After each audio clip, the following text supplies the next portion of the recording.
All righty. We are live. We are back. It is episode 6 of Talking Movies with Sean and Kenny. I'm Sean. I'm Kenny. That's I'm Kenny. Jim. And that's Jim. That's our We got our special guest back. special Jim. guest. Second He's time Hard around. Rock. He's Coco. I'm Joe. How's it going, boys? Not Good. bad. How are you? I'm doing great, as well as I can be, I guess. That's good.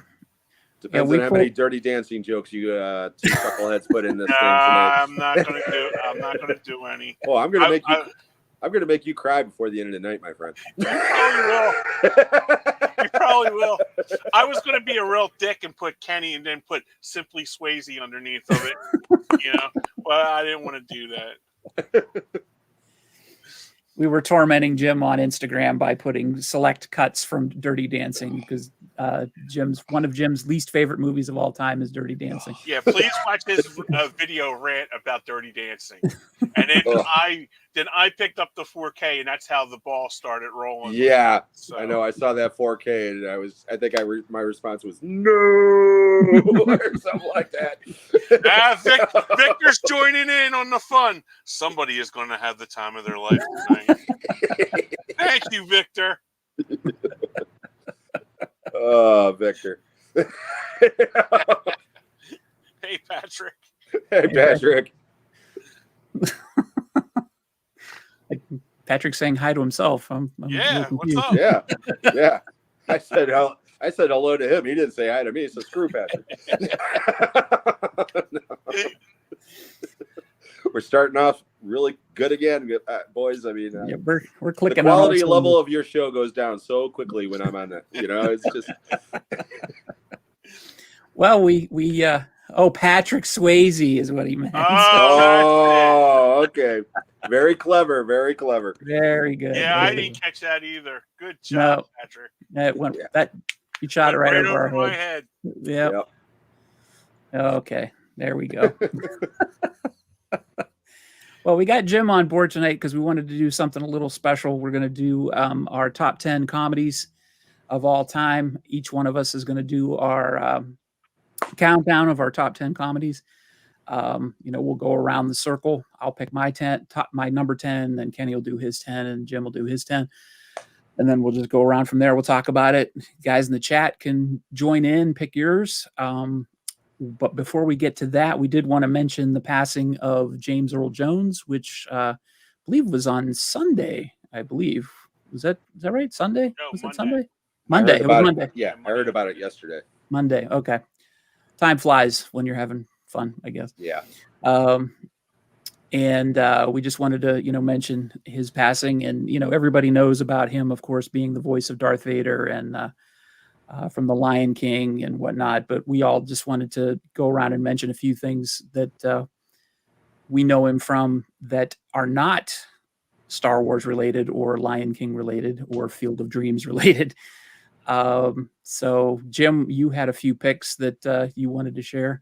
Well, first of all, I just want to say that, James Earl Jones was just an icon in every which way.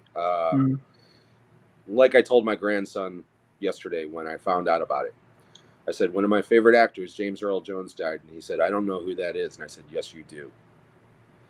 Yep. And he goes, what do you mean? And I said, Darth Vader. And that's all I needed to say. Mm-hmm. That voice. Yep. One of a kind. Yep. So get that out of the way. But one of the things that I always loved about him was that he elevated everything he was in. It could have been a part that he was on for 5 minutes or the lead or the co-lead. But even if he was in crap, he was always great. Yep. And the first thought was Soul Man from 1986. Notorious movie where C. Thomas Howell, a white guy, pretends to be a black guy to get a scholarship to Harvard Law School. And James Earl Jones is his law professor. I actually like that movie. It has not aged well. It wasn't good then. Okay. But it's one of those movies that I do enjoy. And like I said, James Earl Jones put a certain amount of dignity and class in that film. The other one I wanted to mention was By Dawn's Early Light. This was a HBO film from 1990, I believe. It's a loose remake of Failsafe. And again, he's not the lead. Powers Booth is the lead, but it's a ensemble piece, and he has a very, very substantial role, very similar to the part that he played in Doctor Strangelove, which was his big screen debut. So those are the two movies I wanted to mention. Cool. Awesome. Kenny? I have two that I remember him in, and this used to play on our local channel, the Bingo Long Traveling All Stars of Motor Kings. That's Goldie. That used to be on, especially during baseball season. They used to play that every April, right before, and they would play that movie and then intercut with like Phillies baseball coming in April. You know what I mean? And the other one that is probably not, I don't know if you guys like this show or not. He had a very funny cameo part in Big Bang Theory. Mm-hmm. I never watched Big Bang Theory. Oh, okay. He basically Sheldon, who's like the hyper nerd. I know the characters. And stuff. Okay, went to dinner with him, and he went and basically, dine and dash with a house, and it was Carrie Fisher's house, and she came out with a baseball bat, and she goes, "James, I know it was you," So that when I heard about his passing, I got like really sad because it's Darth Vader. I mean, that's my childhood, Right. That, and this is CNN. Yep. And it just like, but I'll remember him eating in the Big Bang Theory, him eating the big banana split in the middle and going like that with that voice and stuff like that. So this happened like about 5 years ago on Big Bang Theory, or 8 years ago, but it's just something I'll remember from him. Yeah. I'm actually saving mine for our picks at the end of the show, not to create any suspense or anything, but I've got my recommended movie for this week is actually featuring James Earl Jones, so I will save that for the end of the show. Awesome. So we'll leave it for that. But yeah, I just wanted to make sure that we properly recognized him because, like Jim said, he definitely elevated everything he was in. And Soul Man, I never saw. I can only imagine. But I did see recently the clips from Big Bang Theory, and Sheldon approached him at the table, and he couldn't talk to him. And he's like, "Let me guess, your favorite movie is Star Wars." And he's all intimidated. And he's like, "Come here." And Sheldon goes up to him. He's like, "I like Star Wars too. Sit down." And he joins him. And he's like, instantly and goes from intimidating to adorable in like 2 seconds. That was pretty cute. My favorite James Earl Jones story that I ever heard, because he was giving an interview, and he didn't take credit for Darth Vader on the credits until Jedi came out. Okay. Mm-hmm. Because he didn't want to take focus away from David Prowse, who played him in the costume. So people were kind of like conjecturing over who the voice of Darth Vader was for years. And he says that in the late 70s, before Empire came out, he was driving cross country and had a CB radio and was talking to people using the Darth Vader voice and totally blowing people's minds. Wow, that's awesome. The idea of James Earl Jones driving a car with a CB radio going, "I am your father." I mean, that is so good. I just love that story. That's awesome. That's really cool. All right. Well, checking in on the peanut gallery, we do have Mr. Dan. He's here. Hello, Dan. Mr. Dan. Eastwood for life. Carlos. There's Carlos. Watching from the UK. It's midnight over there. And Mr. Dan said that he was great in The Ambulance, which I have not seen. Yeah, I haven't seen that either. Yeah, me neither. When's that from, Mr. Dan? Let us know. That's the one with Eric Roberts, I think he's talking about, not the recent one. Yeah, not Ambulance. Yeah, I don't know. Look it up.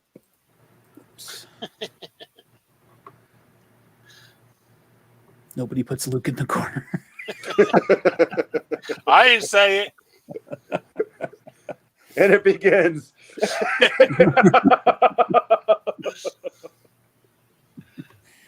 I am timing out of this right now. I'm just leaving.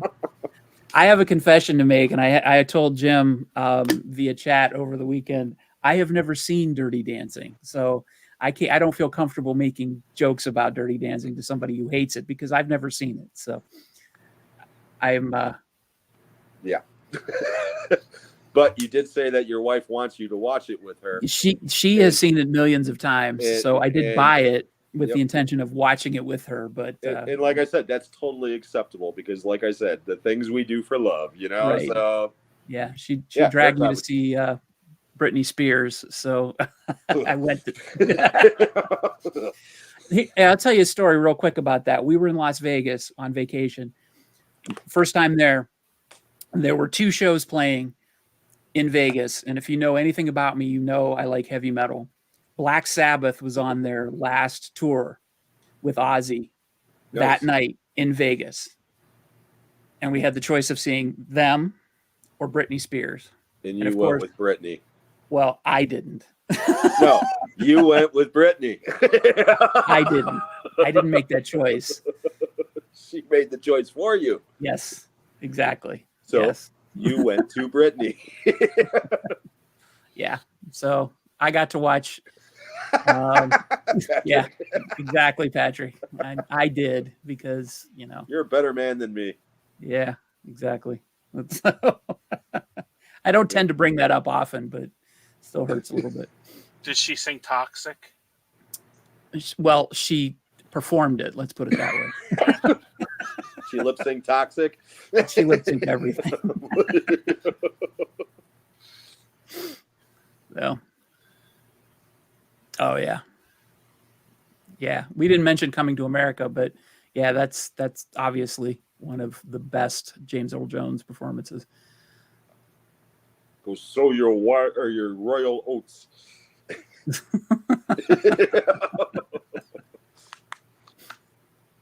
They had you know how Oasis just got back together again for a tour, and they had, you know, they're coming out with all these memes and stuff, and they said the tour we really wanted, and it had Chocolate Thunder, had Eddie Murphy doing that, doing the character for Coming to America. I would rather see Chocolate Thunder than Oasis. I'd rather him sing the greatest, sexual chocolate. That's it. Yes. Yeah. The greatest love of all. Come on, baby. Little girl looks so good, I want to sop her up with a biscuit. Oh man. Was there a guy wearing a bad Spider-Man wannabe cosplay messing around in a diner when Toxic came on that night in Vegas? What? When you went to Vegas and seen Britney, you know how they have like all the superheroes out there? Oh, yeah. Yeah, out on the street. Yeah, there was a bunch of that, but no, not that I saw. Oh, Madam Web joke. Oh, well. Wow. Yeah. That's why I didn't get it, because I still haven't watched that piece. Yeah, I haven't watched Madam Web. Kenny? It's art. Art is subjective. I love Dakota Johnson. I think she's hot as hell. Okay, but that movie with the product placement was just bad. It was like Leonard Part 6. You know, it was like, have a Pepsi. You know, it was like, you know, they're fighting on the Pepsi sign, and then she's like, she just happens to have a Pepsi handy when before she goes out and, you know, and beats these people up. You know, that was bad. That was bad. You're right, Victor. It was all shit.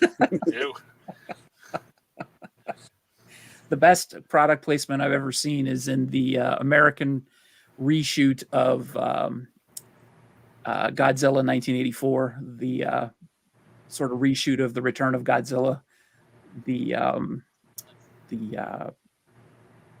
Japanese like comeback of Godzilla that the Japanese released in Japan as the Return of Godzilla, and then they came to America as Godzilla 1984, and they shot Raymond Burr. You know, they intercut him into the scenes, and there's him standing in like the war room, and in the back there's a Dr. Pepper machine, like perfectly framed Wow. behind him through every scene.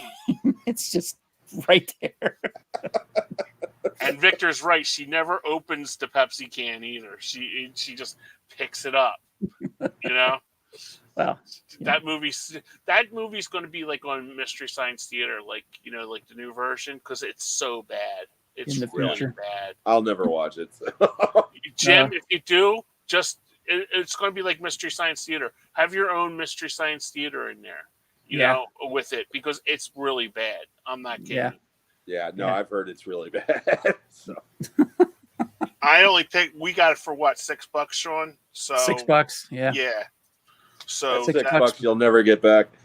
Yeah, but you know what? You can have fun with your friends watching it and just saying it's sort of like Cool as Ice. Cool as Ice is one of the absolutely worst movies, but it makes you laugh every time you watch it. Yeah. First time I watched that was at a midnight showing with a crowd full of people.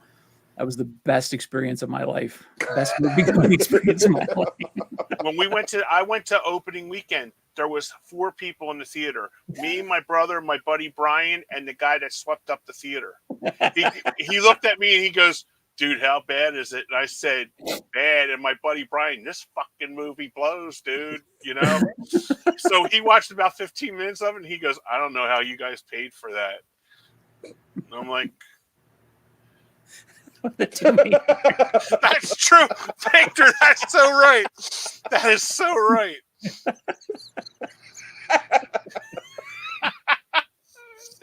You could tell she wasn't high maintenance, dude. She went to a construction site. Wow.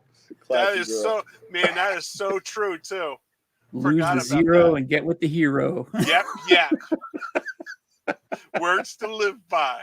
I can honestly say I've never watched Cool as Ice either. So. Oh, Jim, you should do a double feature with Madam Web. Oh God, dude, you gotta watch that. Order a pizza, get a Pepsi, and just sit and watch it. You'll just Oh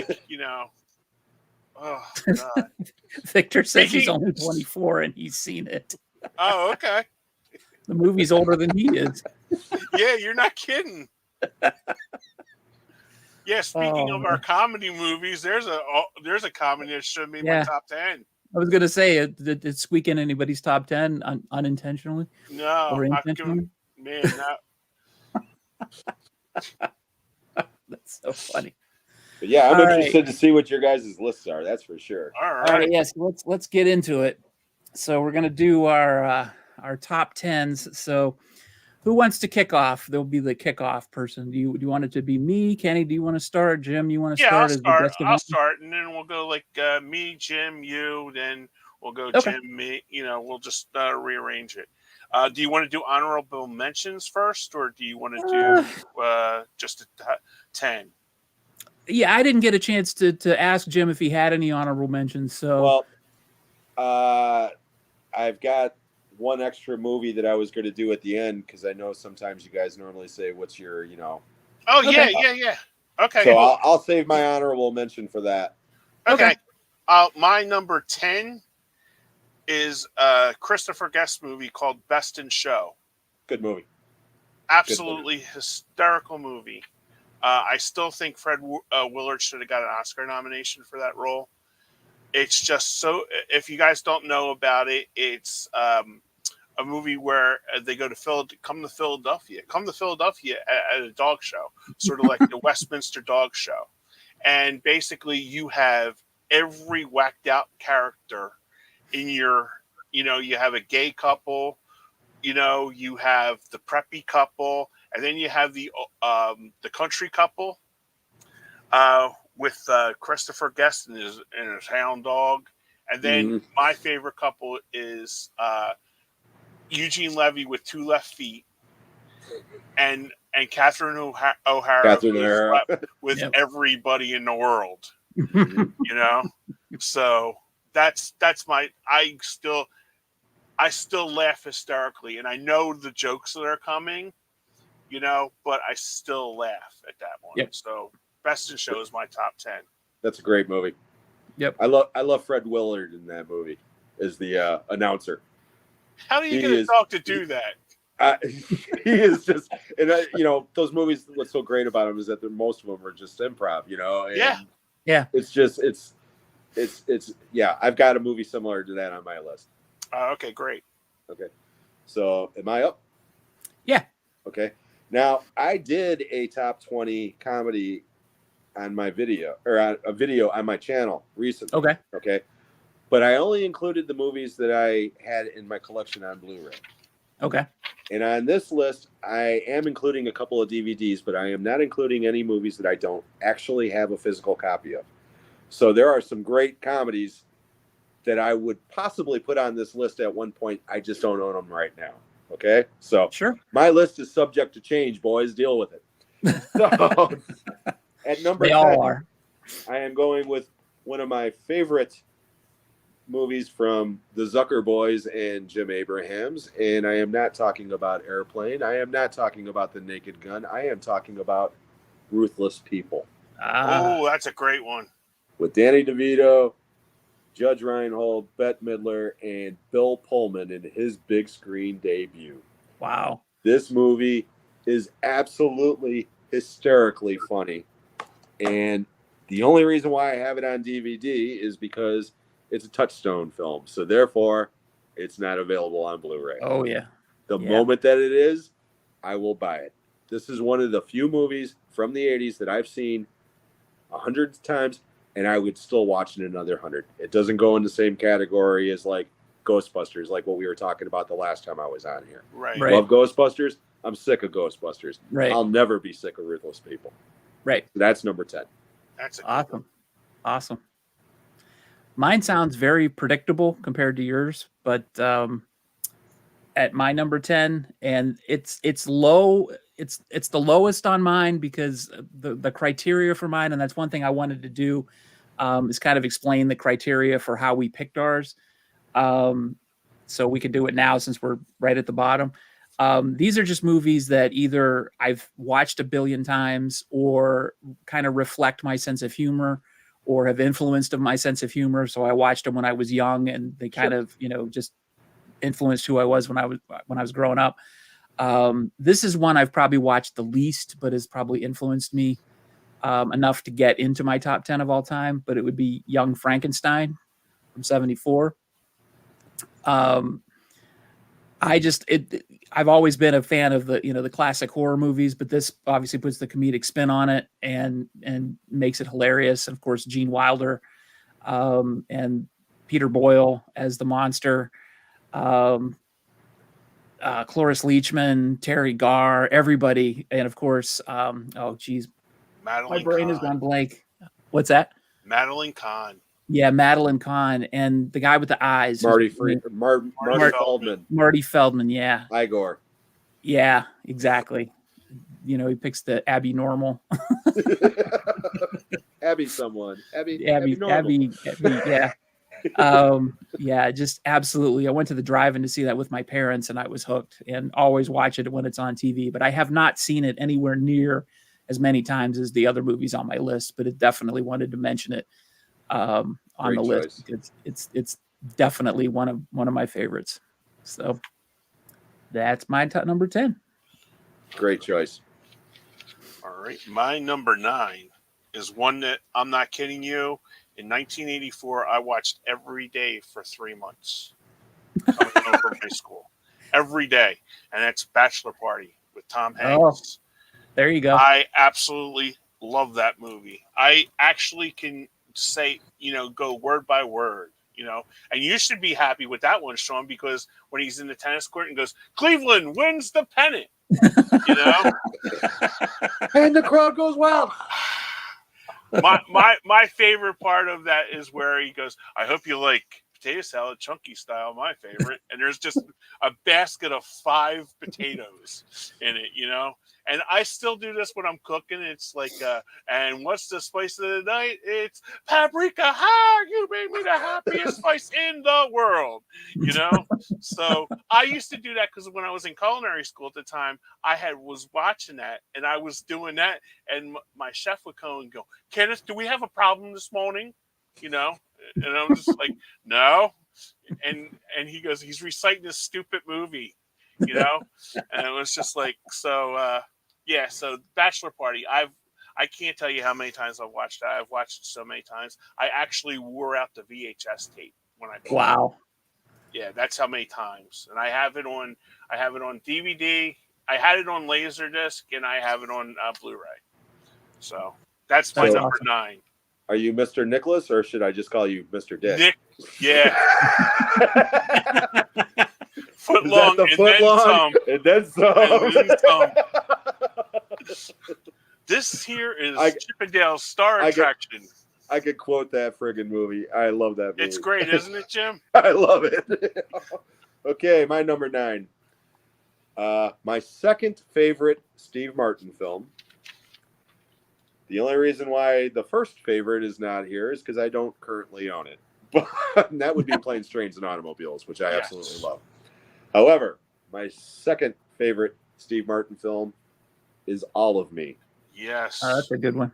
From 1984 with Lily Tomlin. This movie, Steve Martin does physical comedy in this movie that is unparalleled. I don't know if you're familiar with it, but he is possessed.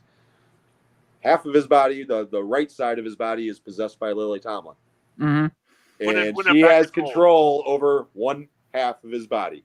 And there's a scene where he's trying to take a piss. That is one of the funniest things I've ever seen in my life. You want to talk about quotable?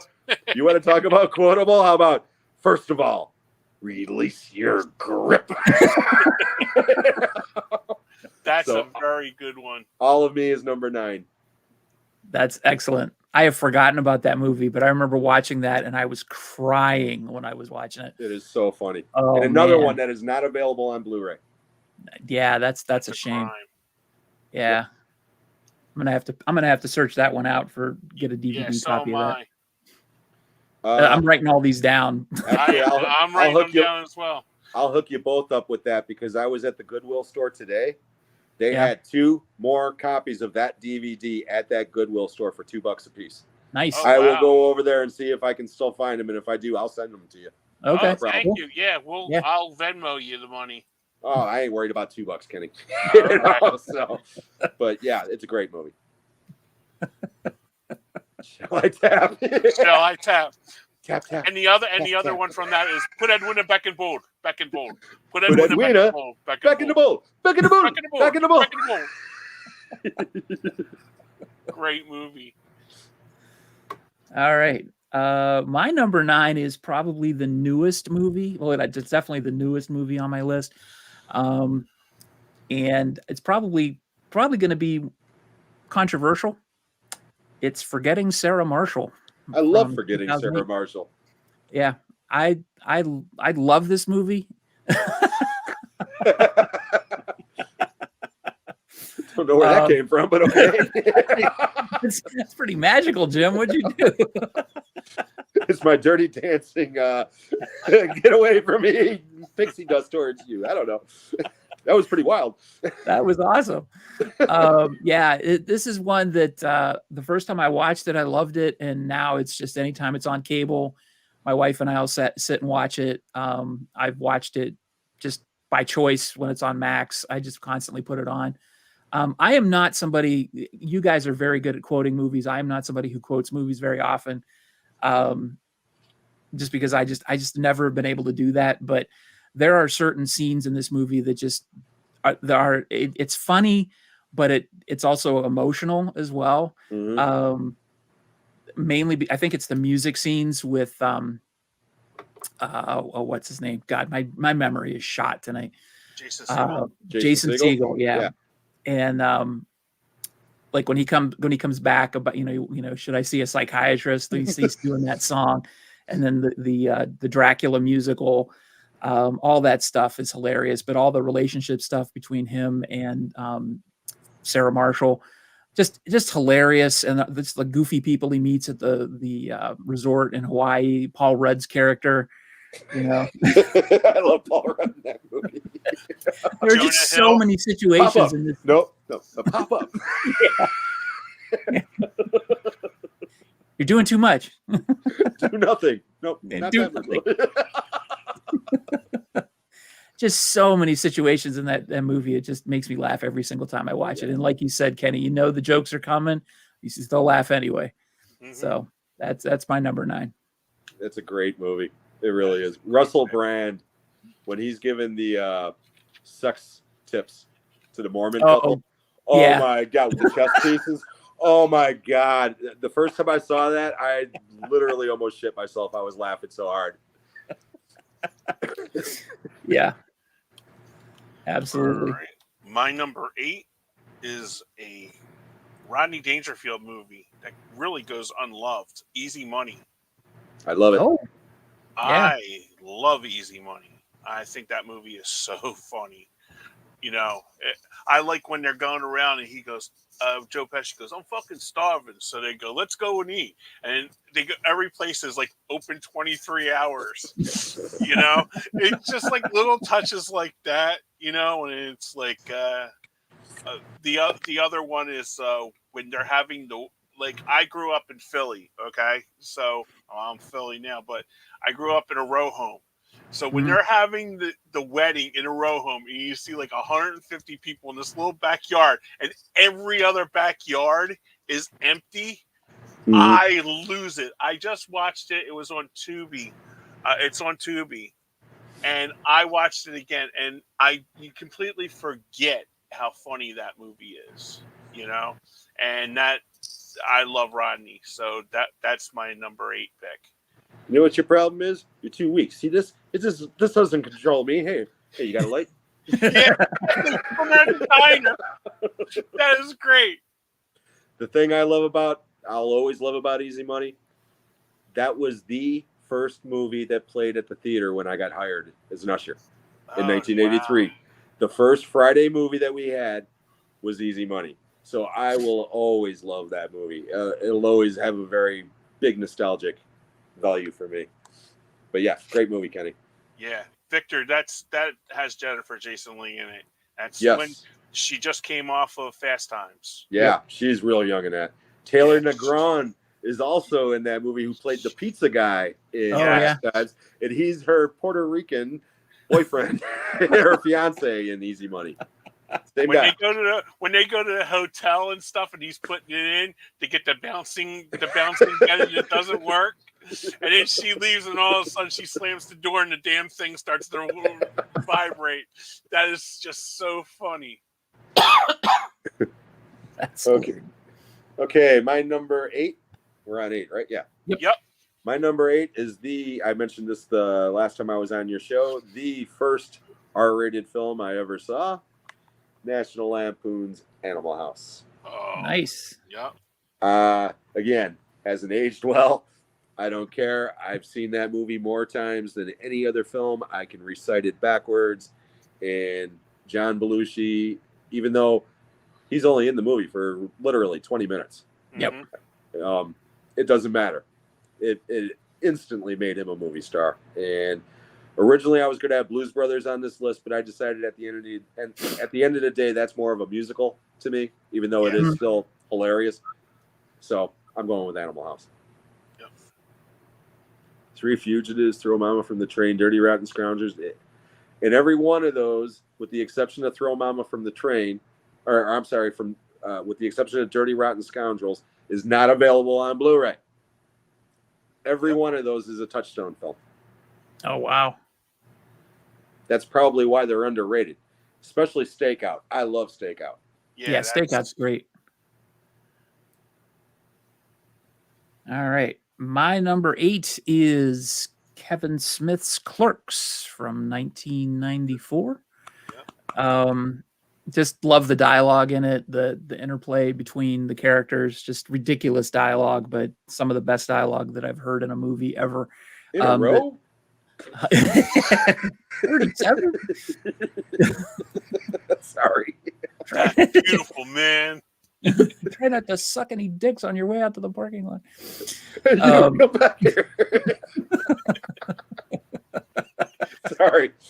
No, that's fine. Yeah, that movie that's the first movie I think that had dialogue that felt like it could have been written by somebody from my generation that I saw that really connected with me. Yeah, the good old snowball effect. Oh, God. I'll just leave it at that. But yeah, Dead guy in the bathroom. not even supposed to be here today. She'll get over fucking a dead guy. My mom's been fucking a dead guy for years. I call him Dad.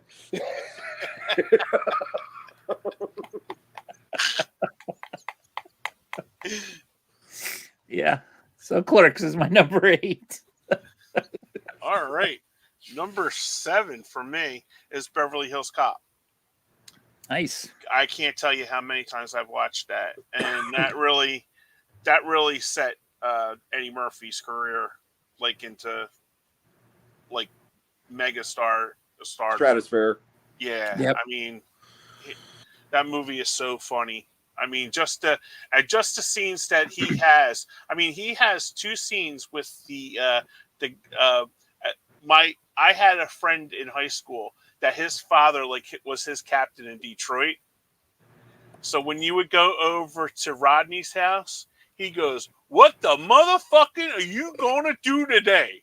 You know, and I'm like, "Hi, Mr. Smith." You know, like that.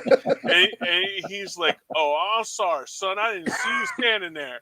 And I'm like looking at Rodney. I said, "Dude, does he talk to you like that?" And he goes, "Every day." And every time I see him, I think of Rodney. So it was like, he's no longer with us anymore, but that was his dad. So awesome. Yeah, so I just love that movie. Yeah, Beverly Hills Cop. We had it at my movie theater for about 3.5 months. Wow. So I've seen that movie theatrically at least 100 times, at least. And I do own it. But it's one of those movies. And again, I love it. Yeah. But it's one of those movies that I'm not in a big hurry to watch again, because again, I've seen it so many times. It's just, I would rather, even though I prefer Beverly Hills Cop to any of the sequels, I would almost rather watch Beverly Hills Cop 2 just because I've seen it fewer times. Yeah, that's true. If that makes any sense. But yeah, I do love Beverly Hills Cop. It's a great movie, Kenny. Yeah. I like it too. I have not seen it in forever though, and I don't own it, believe it or not. I don't own it or any of the sequels. Wow. I got the 3-pack Yeah. Blu-ray, cheap bulk bare bones Blu-ray, but whatever. But yeah, Beverly Hills Cop it's a great movie. Okay, my number 7. Clerks. Absolutely, Clerk. Best comedy of the 90s, without a doubt. Yeah. And I'm a huge Kevin Smith fan, or at least his early works. His last, decade or so has been hit and miss. But his first 5 or 6 movies, to me, all of them. Yep. Dogma is probably my favorite Kevin Smith movie, but Clerks and Clerks 2, without a doubt, are his 2 funniest movies. I mean, they're just, and like you said, Clerks, I worked in a shitty video store like Randall did. So he was my hero. As much as that guy was an asshole, I wanted to be Randall. I wanted just once to talk to the customers the way that he talked, because I had exactly stupid questions like that, or people renting the dumbest movies ever, So yeah, Clerks, without a doubt, great movie. Do you have that movie 7. With that guy? Yeah. I love when he does all the adult videos in front of the kid, the mom and the kid. Take it up the ass, part 3. And then he goes, "There are so many unanswered questions from part 2." Then finally he's just like, "What was that again? Happy Scrappy Hero Pup?" Yeah. So funny. Yep, that was great. That was great. All right, my number 7 is The Jerk from 1979 with Steve Martin. Just that movie I went to see with my dad at the theater, and that was when Steve Martin was riding high on his wave of stand-up comedian. He was riding on Saturday Night Live and everything, and I didn't really know too much about him as an actor or what he was capable of or whatever, but just the bizarre situations he was in that movie, and just the goofy sense of humor and everything. It just got me. And like, when the sniper was shooting at him at the gas station, he must really hate these cans. And I was born a poor black child. Yep. You Just mean all I'm that gonna stuff. stay this color?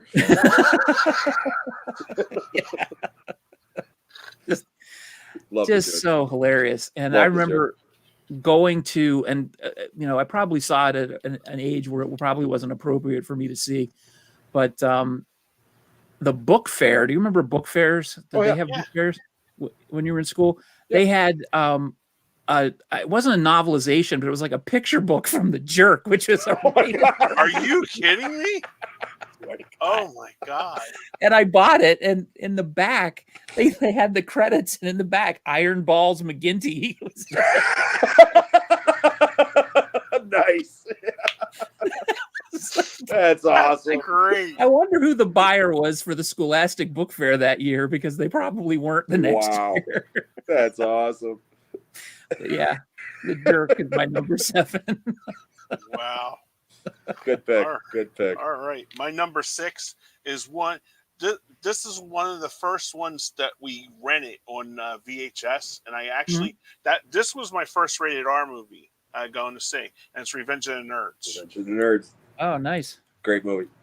Yeah, I remember going to see it. It was me, my brother, and my mom. And my mom just said she just seen Revenge of the Nerds. She didn't know. And when that scene, I drink to that. Let's go back to. I'm tired of the Betty show. Let's see something else. So it was like when she seen that, it was like she had her 14-year-old and 12-year-old, and it's going like that, and it's like, Mom, we've already seen it before. It's like, yeah. We have Bush. We have Bush.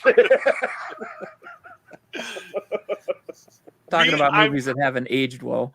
Oh yeah, and like especially because me and my brother will still quote that. We'll sit when he lives in North Carolina, unfortunately. But whenever we're like together or something, we'll just come up with like stupid quotes, and we'll always do. And he actually, for my birthday, he sang the song, the Revenge of the Nerds song at the end. Mm-hmm. We're lambda, lambda, lambda, and omega mu.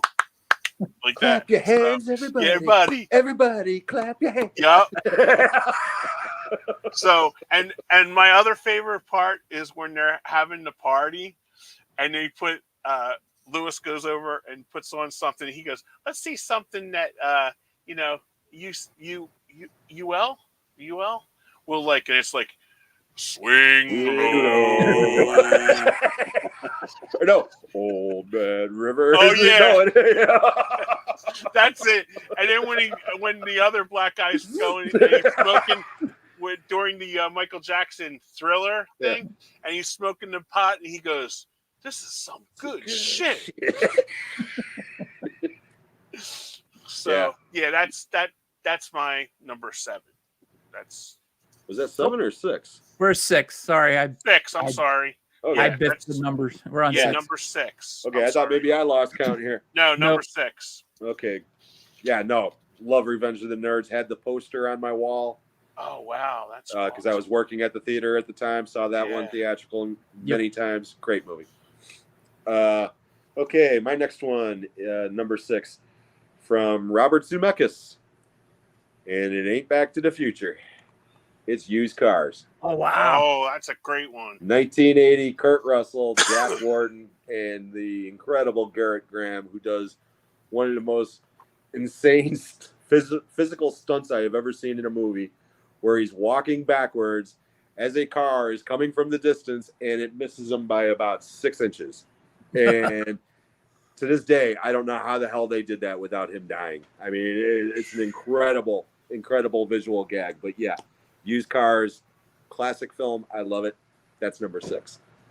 I definitely need to rewatch that one, because I have not seen that since I saw it on HBO, like probably 2 years after it came out. So I'm way overdue on that one. Yeah. That's a circle one there. My number 6 is Dr. Strangelove, or How I Learned to Stop Worrying and Love the Bomb. I know it's an old one, but That one is that's just a showcase for Peter Sellers, who I love as a comedian. One of my favorite movies of all time is Being There with Peter Sellers, but that's hard to recommend as a comedy because it's so subtle. And so just I've always told people that that's a movie that makes people go to sleep when I recommend it to them, you know. But this is just, if you want to see the genius of Peter Sellers, it's definitely on display in full force in Dr. Strangelove. Plus, just the dialogue is insane, you know, with George C. Scott and no fighting in the war room and all that kind of stuff. And just the satirical aspect of the whole black comedy stuff about nuclear war and how ridiculous it all is. And it's just so many elements about it that make it funny. But even though it's a dark kind of funny, I don't know. I just think it's fantastic. So it's definitely not something that fits with many of the other picks on my list, but it's definitely up there. It's my favorite Kubrick film. Really? Yep. It is. Did not get it when I was a kid. Yeah. And it just went right over my head. Yep. And then I watched it when I was like in my mid-20s and thought it was funny, but I still didn't quite grasp it. And then I watched it about a decade ago. And I own the Criterion Blu-ray. And I love that movie. Yeah, I had the same exact kind of awakening. I watched it when I was young and I was like, it's okay. It's funny, but you know, and then I watched it like 5 or 6 years ago and I was like, this is a masterpiece. Yeah, it is. And and James Earl Jones. Yep. I totally forgot about that. Yeah. Movie he was debut. the last survivor of in the cast of that movie too. If you think yeah. Hi, Ash. my daughter-in-law just got here to pick up my grandson. Oh, cool. All right. Number 5 from me is Back to School with Rodney Dangerfield. Absolutely love that movie. Sam Kinison is great. Yeah. I just think it's really hysterical. You know, just the where the Burt Young holds up the Springsteen. I don't know, kid. I'm just here to pick him up. You know, I just a little, and that was the first time I ever seen Robert Downey Jr. in a movie too. Was really Back to School? Yeah, I think that was one of his first movies, right? Well, Weird Science came out before that. Yeah. Oh, did it? Oh, yeah, that was 85. Okay. Yeah. Yeah, I'm lying. So it was like, Bye, buddy. I love you. See you, Ash. And my grandson's leaving. Oh, okay. Okay. I'm up. Yep. Okay, number 5. From 1977, George Roy Hill's classic Slapshot. Oh, wow. Oh, that's a great one. This is my Shout Factory Steelbook. Nice. Which I absolutely love. And this is another one of those movies that my brother Greg introduced me to when I was a kid. And I just thought the Hanson brothers were the funniest damn people I had ever seen in a movie before, and I still kind of do. But the MVP of that movie is Strother Martin. You don't know who Strother Martin is. He's the guy who famously in Cool Hand Luke said, "What we have here is a failure to communicate." He's got that voice, Yep. He plays the GM of the hockey team, and he is hysterically funny in that movie. So, number 5 is Slapshot. That is the first pick that we've talked about that I have not seen. Are you kidding me? I've never seen Slapshot. So it is not. We watched that. It is not politically correct. It is raunchy. It is. There's some jokes in that movie that definitely would not fly now. Oh yeah. There's some homophobic humor in it. And all kinds of stuff. But my God, is it funny? I mean, if you're not easily offended and you like sports comedies, Slapshot's the best. just the beginning where he's interviewing the Armenian goalie, talking about what it is, and he's grabbing the hockey stick. He goes, you'll go in the penalty box, and you 2 minutes, and you go in there and feel sorry. You feel shame. Yeah, you feel shame. That's it. You feel shame. Oh, excuse me, guys. One moment. I'm sorry. Okay. Yep. Sure. Yeah, that's a great pick. I actually forgot about that one. That would have made my list. Yeah. That's one of those movies that I keep putting off watching. It keeps going on my watch list, and I keep forgetting to watch it, or I don't get around to watching it. And I've never owned a copy of it. I've never made time to watch it. So I'm circling the ones that are my high priority ones on the list. So, I'm telling you, Sean, that's a definite one that you got to put very high priority. Yeah, I think because your humor is basically the same as mine. Yeah, and you'll laugh. And Paul Newman is so good in that. Yeah, I love Paul Newman. And there's so many you will catch it because you will catch that's okay. No, we were just Jim. We were just talking about. I told him you got to make that high priority to get that one to watch. Slapshot. It's so good because there's so many things. The bounty. And then it was when they're foiling their hands. Eddie Sure hockey, right, Coach? Right, Coach. Okay, I'll give up one joke just to give you an idea of the humor of this movie. Okay. The Hanson brothers. There's these three goons. Okay. Mm-hmm. Paul Newman picks them up from the bus station, takes them to their hotel, starts talking to them, looks in the room, and they're sitting there playing with cars. Those little toy cars. Okay, that you would have electric racetrack. Yeah. So he immediately goes back to the stadium to Strother Martin. He's like, "You cheap bastard. Those guys they brought their fucking toys." And he's like, "Well, I'd rather have them playing with their toys than playing with themselves. They're too fucking stupid to play with themselves. Those guys are fucking retards." That's exactly right. But it is so funny. And I mean, yeah, I'm telling you, if you're not easily offended, Slapshot is a great film. It really is. Yep. All right. I will definitely put it up on top of the list. Let me check Viewfinder, not a sponsor, and see if it's streaming anywhere. Yeah, I know Shout Factory still has the Steelbook. I don't know if they have a regular version, but that Steelbook was actually reasonably cheap. I got it for under $20. Did you really? Yeah. I know Hamilton Book, not a sponsor, was also had that about a year ago.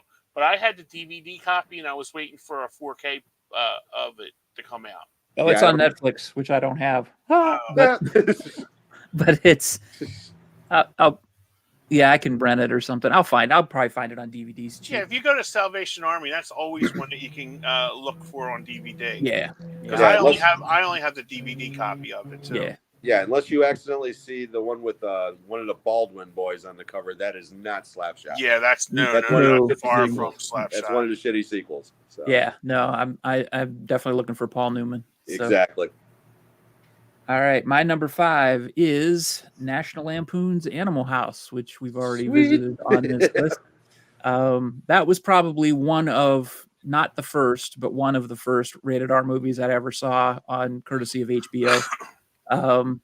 Sitting, and I've told this story many times, where I would sit in front of the TV set, face to the TV set with my hand on the dial, waiting for somebody came in the room. I would just turn it, since that was the days before remote control. But yeah, John Belushi, like you said, he's only in it for 20 minutes, but he made his mark. When he stuffs his face full of marshmallows or whatever, cottage cheese. It was a cottage cheese. Yeah. Yep, I'm a zit. Get it? Yeah, I'm a zit. Get it? And then when they're sneaking into the dean's office, and he's doing all that sneaking around, moving around stuff. That was all improvised too. Yeah. Just amazing stuff that I would just do when I was a little kid, sneaking around at night.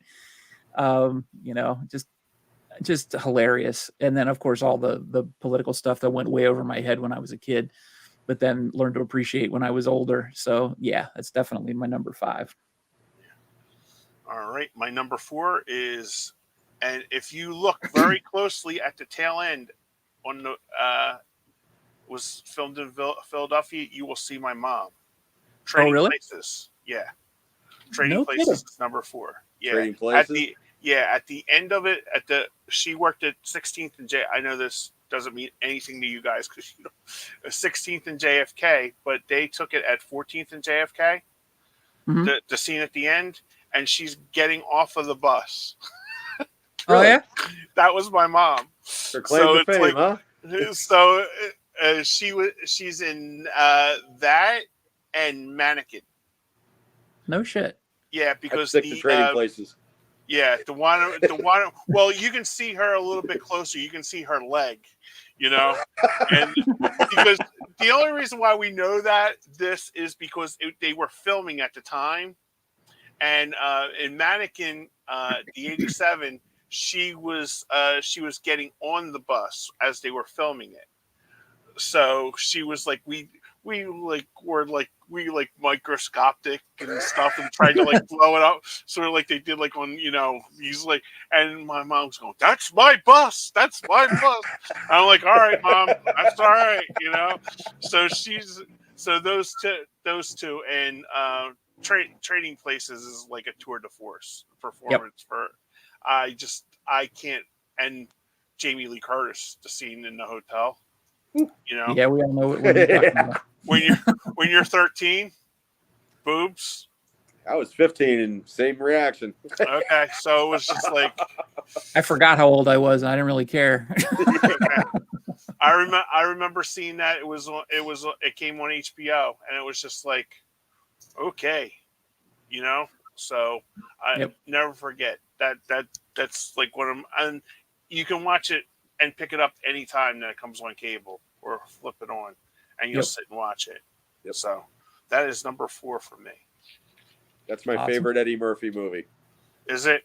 Yep. And if I owned it, it would be on this list for sure. Oh, okay. Because me and my wife to this day, we still crack wise about that movie where I'll be like, yeah, I'm Inga from Sweden. Yeah. You're wearing lederhosen. Yeah, for sure, Sweden.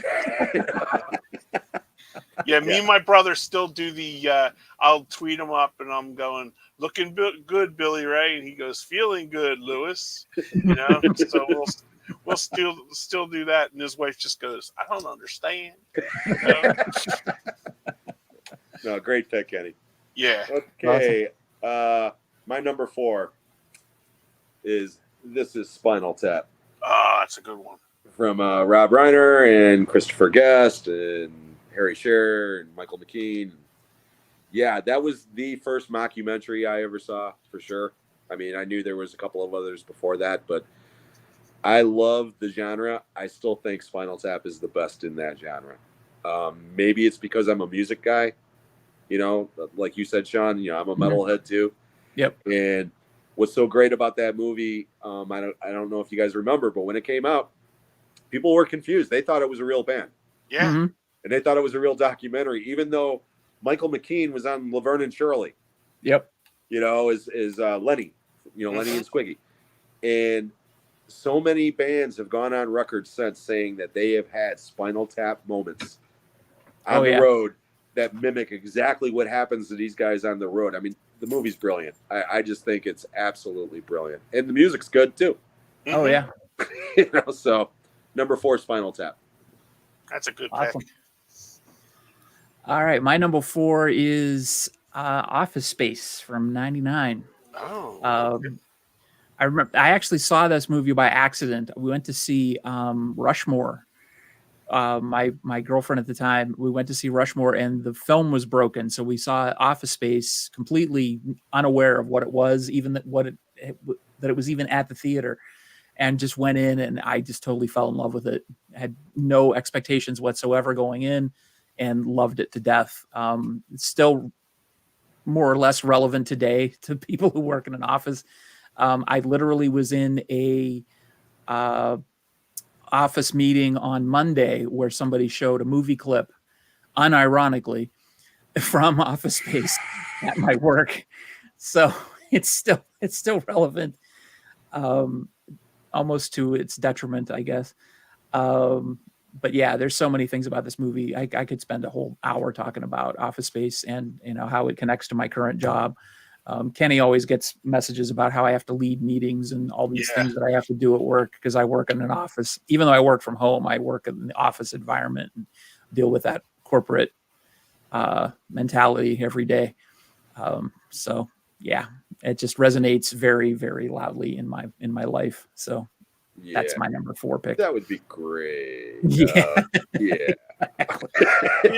I often wondered how much they got of Gervais got of Office Space from Office Space. The Office. I don't think much of anything because The Office was a sitcom over in England. Yeah. For years before, and I think it even came out before Office Space. Oh, did it? Okay, I thought. Or around the same time. The same time. But Office Space, I remember seeing that theatrically, and there was maybe 3 other people. Yeah, in the theater. Nobody. And I was working in an office at the time, and I was howling with laughter the entire time because I related to 98% of that movie. Yep. And the other 3 people in the audience were looking at me like, what is so funny about this movie, Yeah. And now 20 odd years later, it's a classic, Yeah. So, great movie. Yeah, I just recently seen it this year. I never seen it before. Really? Wow. Yeah. Yeah. I enjoyed it. Like I didn't get like the stapler thing. I didn't get that, and it was like I only know him from News Radio, where he played Jimmy James on News Stephen Radio. Root's been in a million things. Oh yeah. I mean, Dodgeball. Dodgeball. I know the actor, but it was just like I've never seen Office Space before, and I was like, oh, okay. But I just seen like Stephen Root in. He was in. What the hell was it? I just watched. News. Jim, I'm binging a show on Max called The Newsroom with Jeff Daniels. I love that show. Oh, okay. And he played the general. Yeah. In there. So it was just like I'm like I literally just seen him yesterday on an episode of The Newsroom.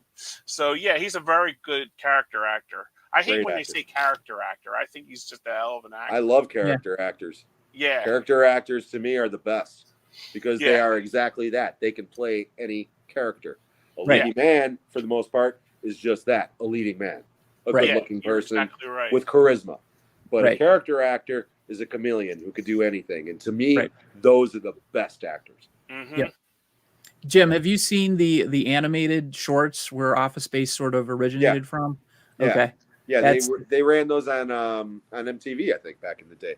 Yeah, I think Saturday Night Live, I think it was. Yeah, I do remember seeing them back in the day. But so that's where that character with the stapler came from. They kind of included him. So it was about this guy that they kept sort of taking advantage of in the office, and he was attached to his stapler, but he wouldn't defend anything but his stapler. Yeah, I mean, I saw that movie kind of by mistake because again, I went and saw it because I knew Mike Judge was behind it, and I was not a big Beavis and Butthead fan, but I was interested to see what kind of humor this guy had that wasn't animated.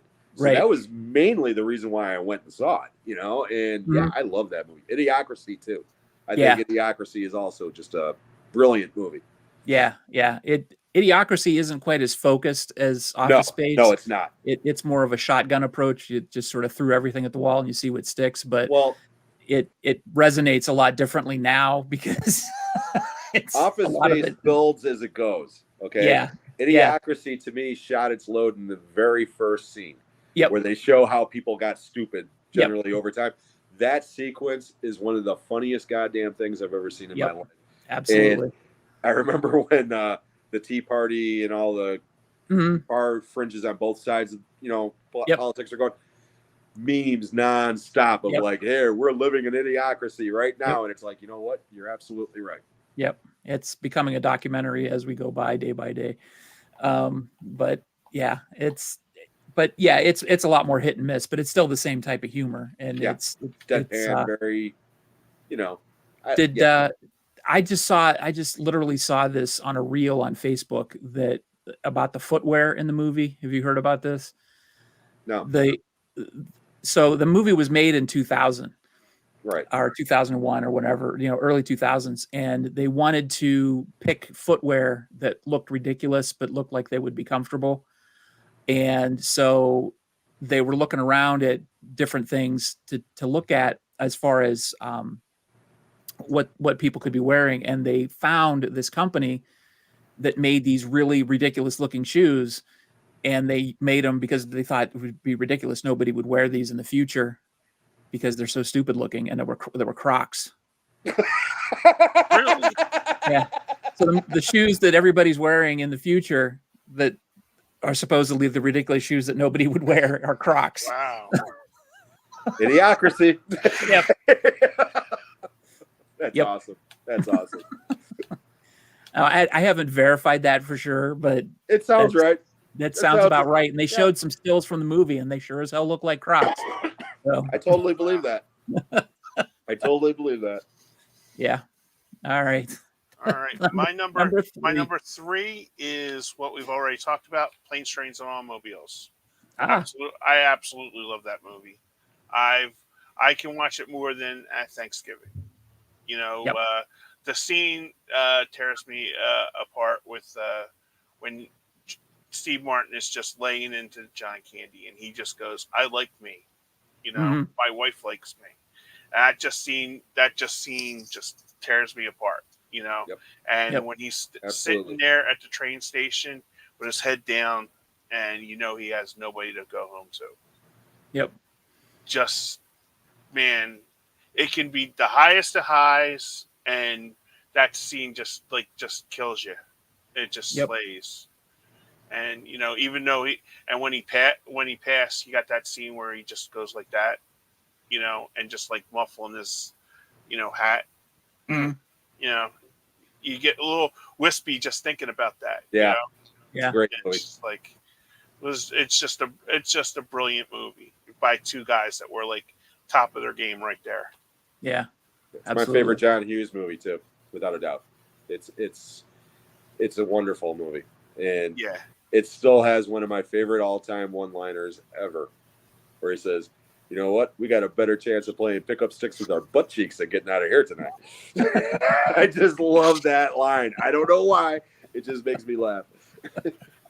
I like when he does when he turns and he goes, "My left nut, we're not going to be leaving out of Kansas City," or something like that. That just still makes me laugh. But I remember going to see that when that came out in the movies, and it just we were laughing.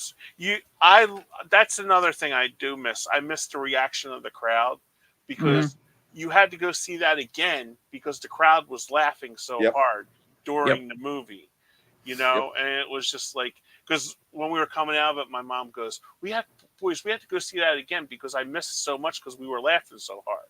Yep. And it was that's just a beautiful movie. And, it is.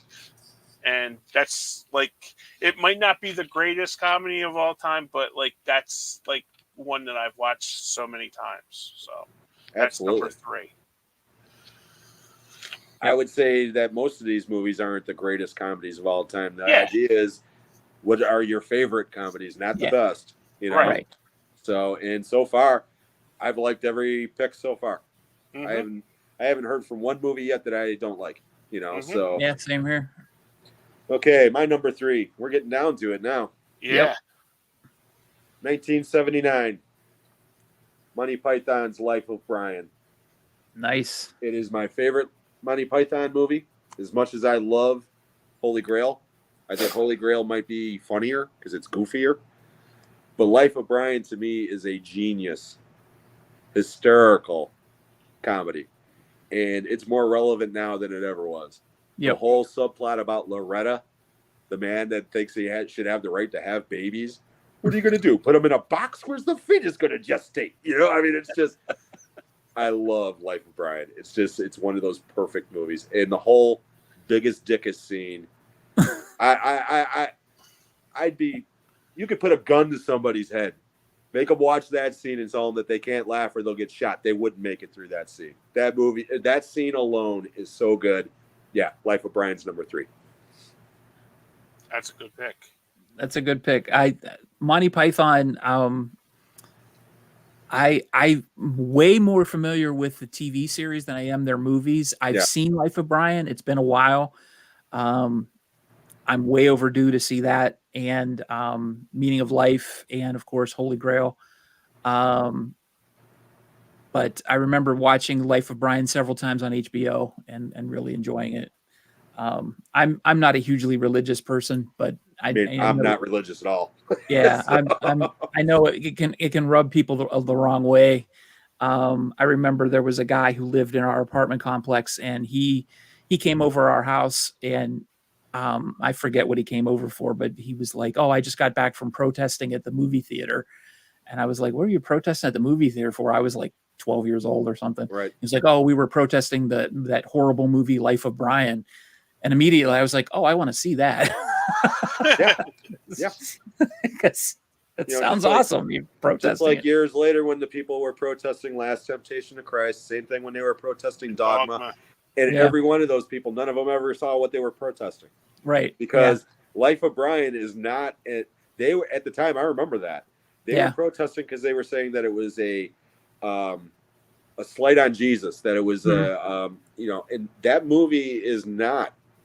It has nothing to do with Jesus. Mm-mm. It's an indictment of actually organized religion. Right. You know, how people are just so quick to follow as opposed to find their own path. Right. And I think it's brilliant. I just think it's an absolutely brilliant film. Yeah. I'm way overdue for a rewatch of that one because I remember a lot of it, but I don't remember most of it. So my number 3 pick has already been talked about. This is Spinal Tap. Yeah. Great do minds the think alike. thumbs up again and see if you can get the fireworks to go. Don't know how that works. I lost my magic joke. Magic's not working. Yeah. Mojo's gone. Yeah, as a total metalhead, I remember introducing that movie to my friends because they had never heard of it. Because it didn't get a theatrical release in my town because my town was pretty small, and we discovered it on HBO, and we literally skipped school one day to come over to my house and watch it. And I remember I think it was my junior year. I think we were supposed to be decorating for the senior prom, and we all came over to my house and we watched This is Spinal Tap, and then afterwards we went to the mall and bought the soundtrack. They're driving around listening to the soundtrack because it was so hilarious. You know, Big Bottom and Sex Farm. And I still listen to it today. It's hilarious. And I have a Spotify. I have a Spotify heavy metal playlist that I have that is like 84 hours of metal music, and I drop like Spinal Tap in. You know, every so often Spinal Tap will come on. And I wish I still had it at the Rock and Roll Hall of Fame here in Cleveland. They had a shirt that said "Hello Cleveland" on it in the font of Spinal Tap. Oh wow! Nice. And it had the Rock and Roll Hall of Fame logo on the back, and I don't have it anymore. But it had the umlauts on it and everything. It was awesome. But there's just so many quotable things from that. Like I said, I'm terrible at remembering quotes, but just so many things. And that's one of those movies that you can watch and rewatch because a lot of it is improvised and you hear all the different things in the background that people are saying. Or, excuse me, my dog is trying to eat one of my tablets. You'll hear something that somebody's saying in the background and you won't catch it, but then you'll catch it the next time you watch it.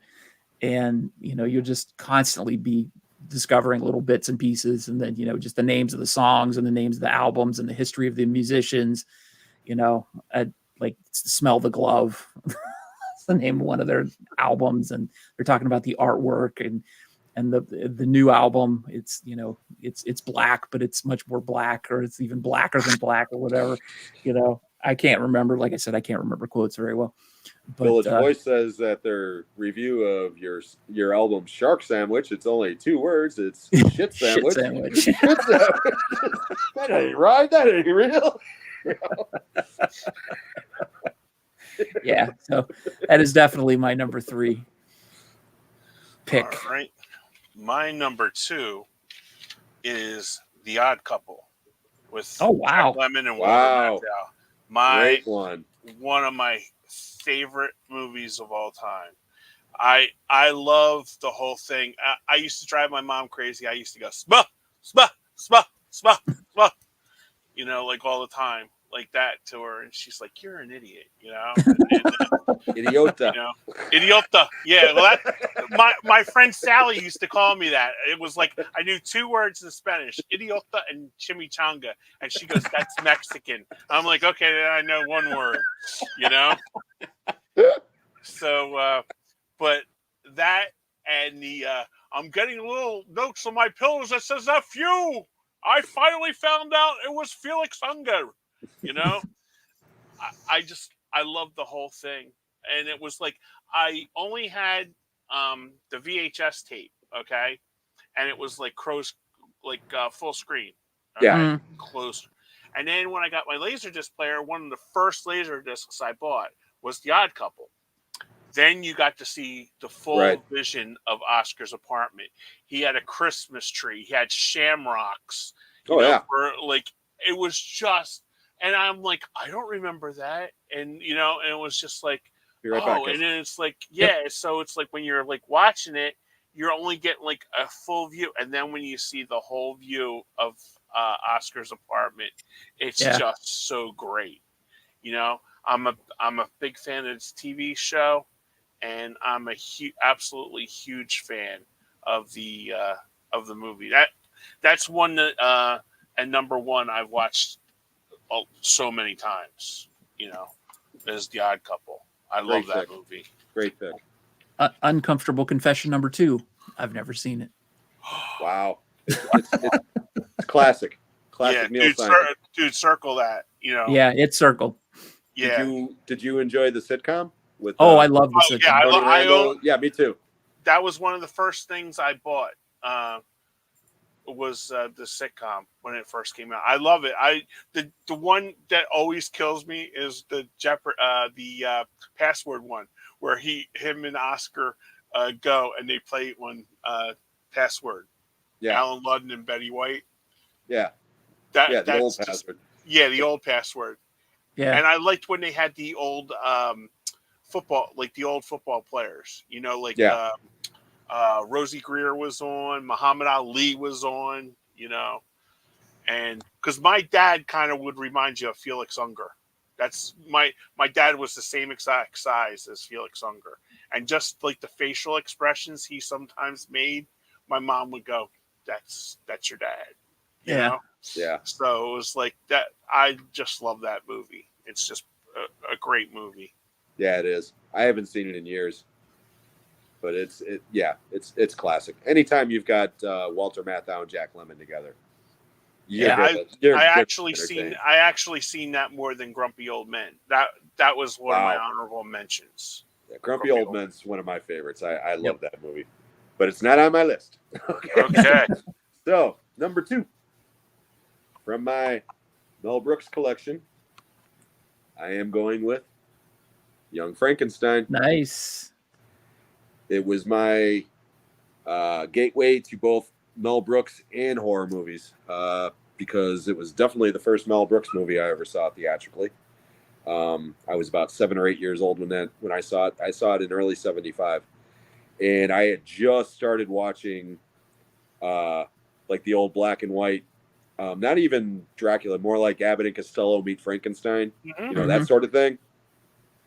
And I love that movie so much that, it made me a Mel Brooks fanatic to this day. I don't love all of his movies. I will always love Young Frankenstein. Yep. It's just a perfect comedy, in my opinion. And Marty Feldman is Igor. I think it's one of the funniest comedic performances of all time. It's just perfect. So, Young Frankenstein's number 2. Great pick. Seen that one. Yeah, I know. It's on my list. Number 2 is going to seem kind of odd, based on placement, but my number 2 is actually National Lampoon's Christmas Vacation. Wow. No, it's right there. Nothing wrong with that. It's a great movie. Yeah, it's one of those movies. I watch it every year, obviously at the holidays, but I just think it's funnier. It gets funnier every year for some reason. I laugh. It's super predictable I think as because you get older, you get more appreciation for it. yeah, I think that's it. It might be maybe the nostalgic component to it, but I just me and my wife, we both love watching it, and I think the fact that we both enjoy watching it together, and we just laugh. We know what's coming, like we've said. We know the jokes are coming, but we quote that to each other, even though I'm terrible at quotes. That one is something that we'll quote to each other. Just hilarious. Chevy Chase is somebody that as an actor and as a human being, I'm not 100% a fan of. I've heard he's a horrible person, but in this movie, it just absolutely perfection. So. I think we know. See, I think why that's a classic for everybody. It's sort of like It's a Wonderful Life. You know people like those people. I mean, you know Uncle Eddie in your life. It might not be in your family, but you might have a friend or a friend that went to high school with, and like every one of those people, you personally, and I think that's why those vacation movies have stuck with everybody, and they're sort of like a comfort food. They're like a bag of potato chips because you know what you're going to get from them, and you know that distinct flavor. Yeah, that's a good way to put it. So that's a great pick, and I think especially the pick where he's sitting in the attic watching old movies. As you get older, you kind of reminisce about Christmas past and people that aren't here anymore. And I really think that's a great pick. That's solid pick. That's really good. Okay, and my number one, it was on everybody's list. Animal House. That's my number one. That's the one that I've seen the most. I remember when I was obsessed with John Belushi when I was a little kid, and I remember begging my mom. I was like 8, okay, and I remember my mom watching it with my aunt, my uncle, and my dad. Remember HBO had the Saturday, big movie. Yep, and that was like the big movie. Mm-hmm. And she wouldn't let me see it until 1980. I remember I seen it because I had bugged her to go see Blues Brothers. And my uncle, Sean knows I talk to my uncle every day. And he went to see Blues Brothers, and he's like, Marge, let the goddamn kid watch the movie. It's just music, like that. So we went to see, my mom took me to see Blues Brothers in 1980. And, when I finally seen Animal House, it was like, oh, boobs. But the whole thing with Belushi was that scene. I think everybody's tried to imitate that scene when you're going into like a cafeteria or something and trying to swallow the Jello, or just something like that. And it was just like, because Belushi in that movie, I was 8 when I seen it. He was like a big 8-year-old kid in that movie, absolutely. And it was just, like a lot of the stuff I didn't get, like when they're going into, and when Belushi goes to him, grab a beer, it's free, it doesn't cost nothing, and he's walking in, and with Flounder, can I have 10,000 marbles, please? So me and my brother still, I miss my brother being around all the time, because we used to go and we could just throw just a movie quote back to each other, and we would just like crack ourselves up laughing. Yep. So I like, if I'm like depressed or something like that, he'll just send me a thing with Flounder. Look at this guy. This guy's a loser, but and it was just like and the toga party, it's just like I love that movie. I seriously could watch that every day, and not get tired of it, Yeah. But that's my number one. Yeah, I'm shocked. Really? I'm honestly shocked, because I thought for sure you were going to say Uncle Buck. You know what? Because you always say Uncle Buck's your favorite movie of all time. Yeah, it is a comedy. So I was convinced it was going to be number one. I am shocked that it didn't even make the top 10. Yeah, me too. That's what I'm saying. I am in disbelief over here because I was gonna bust your balls so bad on Uncle Buck. I've been saving up all my Dirty Dancing cachet for that because here's a little tidbit for you, Kenny. I'm sorry, buddy. I'm not a fan. Really? I've never been a fan of Uncle Buck. I love John Candy, and I love John Hughes some of the time. Okay. I like John Hughes' early movies, and I love Planes, Trains, and Automobiles. I think Planes, Trains, and Automobiles is just a wonderful film. Uncle Buck, for whatever reason, it never connected with me. Wow, okay. And I have seen it more than once. I mean, I don't hate it, but I've never connected with that film. And I was holding on to that whole card for you. No, and it didn't work. Because if I think about it, it's like I think I've watched Animal House more than Uncle Buck, and I've told this story before when we first got Uncle Buck on DVD, it was somehow stuck in French. Yeah, you were mentioning that on the last show. And me and my brother sat and watched the damn thing, and my mom goes, "What are you two assholes watching?" And she looks at it, and she's like, "Why is he speaking French?" And Chris is like, "We can't get the damn." It was when remember when Blockbuster used to sell the DVDs? We had just bought it, and it was like locked on there for some reason. So it was like we just sat and we watched it in French. So it was like maybe if I watched it in French, I would have enjoyed it more. Who knows? But that's still Uncle Buck's still my favorite movie of all time. But with the comedy, I've seen Animal House so many times, and that's just kind of Fair enough. That's my number one. Okay, well, hopefully you like my number one and you don't try to get revenge. We're going back to Mel Brooks in 1974, Blazing Saddles.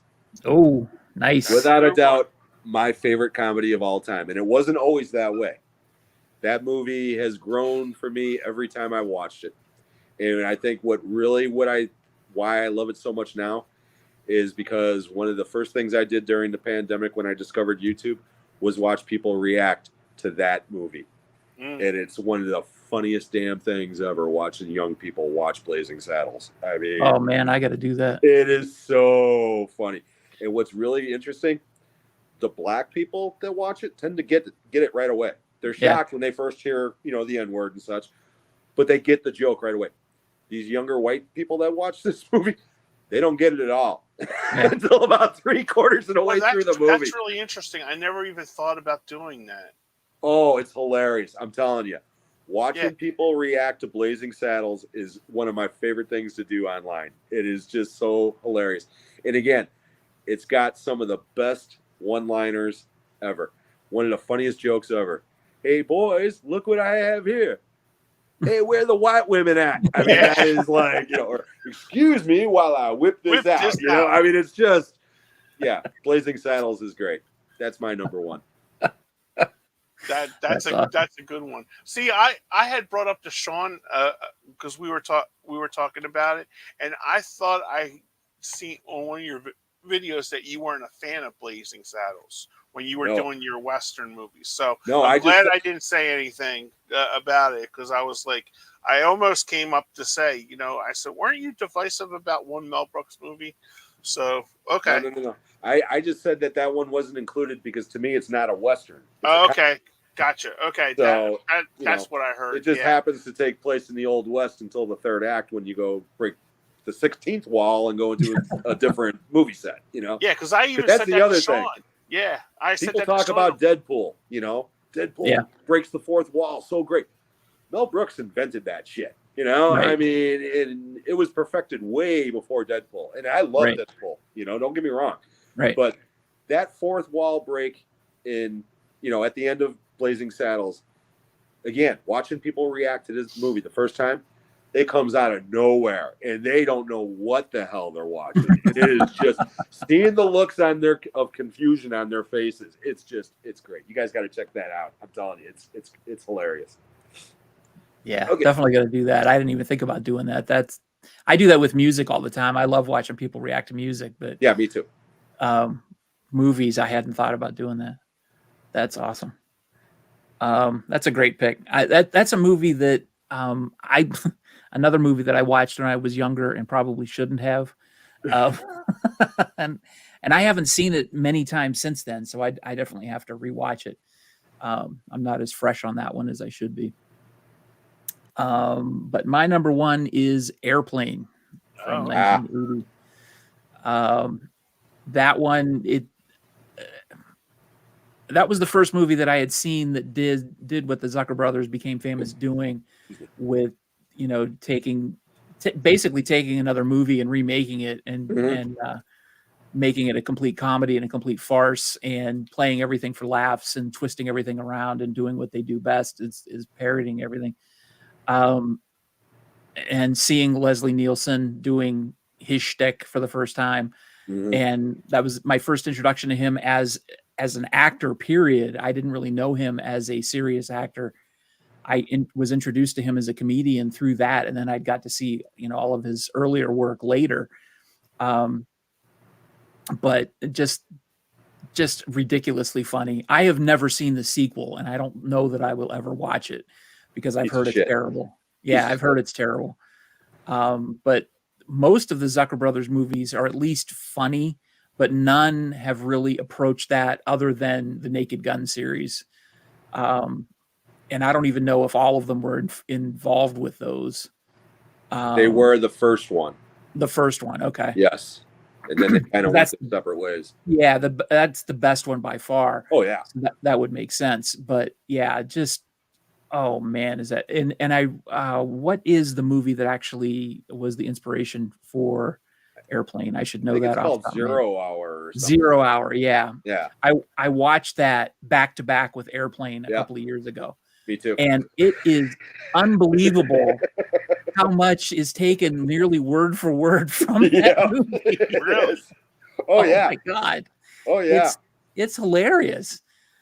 It's literally almost taken word for word and scene for scene from that movie. And most of the serious dialogue is definitely directed from that movie. Yeah. I mean, not the whole movie, but a lot of the sequences are. And it just cracked me up. I watched 0 Hour first, and then I watched Airplane second. And I'd seen Airplane, hundreds of times, but I had never seen 0 Hour before. And it was back when 0 Hour was on Hulu and Airplane was on Hulu. So I just watched them back to back. Yeah. But that was hilarious. But Airplane, it's the gift that keeps on giving as far as comedy goes. I can watch that over and over and over. I could watch that movie every day and not get sick of it. That's another one to watch people, or another fun one to watch people react to, because I can imagine the younger the crowd, the less they understand the jokes. Oh yeah, I mean, I'm not shitting you. The other day I watched somebody react to it, and the whole gag with you ever seen a grown man naked? You ever hang out around a Turkish prison? This girl actually goes, "Why is he asking these random questions?" And I'm like, "Oh my God, you are so." Yeah, it just went. Right. Same thing with the little boy sitting down with the coffee. Cream? No, I take it black, like my men. And then he gives her that look. And the same thing. It just goes right over their heads. And it's like, are you kidding me? I was 12 when I saw that theatrically, and I got the joke then. Right. Right. I mean, yeah. Airplane's great. Airplane's great. Yeah. It's one of those movies that just that's one thing I didn't think about when I picked it, though, is I don't know, and I haven't really watched it with that frame of mind of like how well the jokes have aged or how well they've dated, because I get them because I remember them and the cultural references they came from. But I don't know that there's anything. It still holds up. It still holds up quite well. Okay. It's just there's certain jokes, like Jim never has a second cup of coffee at home. That joke, they have no idea. Or even the old lady talking jive. Right. They don't get that reference whatsoever. Okay. But a lot of don't know who the lady is. Right. Okay. Right. Exactly. From Leave It to Beaver, Right. So a lot of those jokes don't really land, but the broad stuff definitely stole. Yeah. Yeah. The whole automatic pilot and all that shit, and Yeah. Don't Call Me Shirley. I mean, yeah, that stuff still flies. Right. Because Carl Reiner was I watched this was an old interview, and he was talking about Mary Tyler Moore's show. And he said that's why when he did the show, he didn't add any cultural references. Right. He didn't add any of that because he said the jokes speak for themselves. Yeah. He goes, and they're timeless. And he goes, I don't have to add, Justin Bieber, or I'm just adding saying Justin Bieber. And then when you're watching it 30 or 40 years later, God help you, on a rerun, kids that now, when we're done, they'll be going, who the hell's Justin Bieber? Right. You know what I mean? So it's I think that's why, because when you watch Dick Van Dyke Show or any of those sitcoms back there, they don't if you notice, they don't put any cultural references from that time. They just let the joke, because they could just say, few. Yeah. I just thought that was really intelligent and very broad thinking, because today they'll just go for and here's Boys to Men. I remember watching Martin, and now Boys to Men. Right. In Philly, we know them because they're a Philly act. Right. So I mean, my nieces are 26. They don't know who the hell Justin Bieber, Boys to Men are. Right. They know them from around here because they're from Philly. Right. So yeah, but I just thought that was very intelligent. Yeah, as soon as you put any kind of touchstone like that has any kind of date reference or cultural reference like that, you're immediately putting an albatross around the neck of the movie, because if that's what your humor is based on, you're gonna tie it to whatever timeline it's from, and it's not gonna make any sense going forward. And that's why I didn't think about that with Airplane, because I don't, like I was saying, I didn't think about it because it doesn't, I don't think there is anything really to think about overall. No. But like when we were talking about Revenge of the Nerds, I know that PC wise hasn't aged very well, just because it is most what of the it movies is. on my list haven't aged well. Oh no, and that's not, that's the thing about comedy, though. right. It's like anything, it's subjective, but I truly believe, as we've evolved, so to speak, people have just lost their senses of humor. Yeah, I agree. I mean, they just everybody takes everything so friggin' seriously and literally, and it's whatever happened to sticks and stones may break my bones, but words will never hurt me. It's a joke. Now if you're offended by the joke, fine, don't watch it, but don't try to cancel it, and don't be afraid to make something that might offend somebody, because you're going to offend somebody no matter what you do. If you didn't, it's just going to be the most milquetoast, boring, vanilla stuff ever. And unfortunately, I think that's why we don't see a lot of comedies anymore. We just don't. I mean, look at our lists. They're all 20, 30, 40 years old, some of these movies. The newest movie that I originally had on my list from my Blu-ray collection, before I included a couple of DVDs, was Wedding Crashers. And that movie came out 10, 15 years ago now, at least. Yeah, that came out, what, 2006, 7? Somewhere around there, yeah.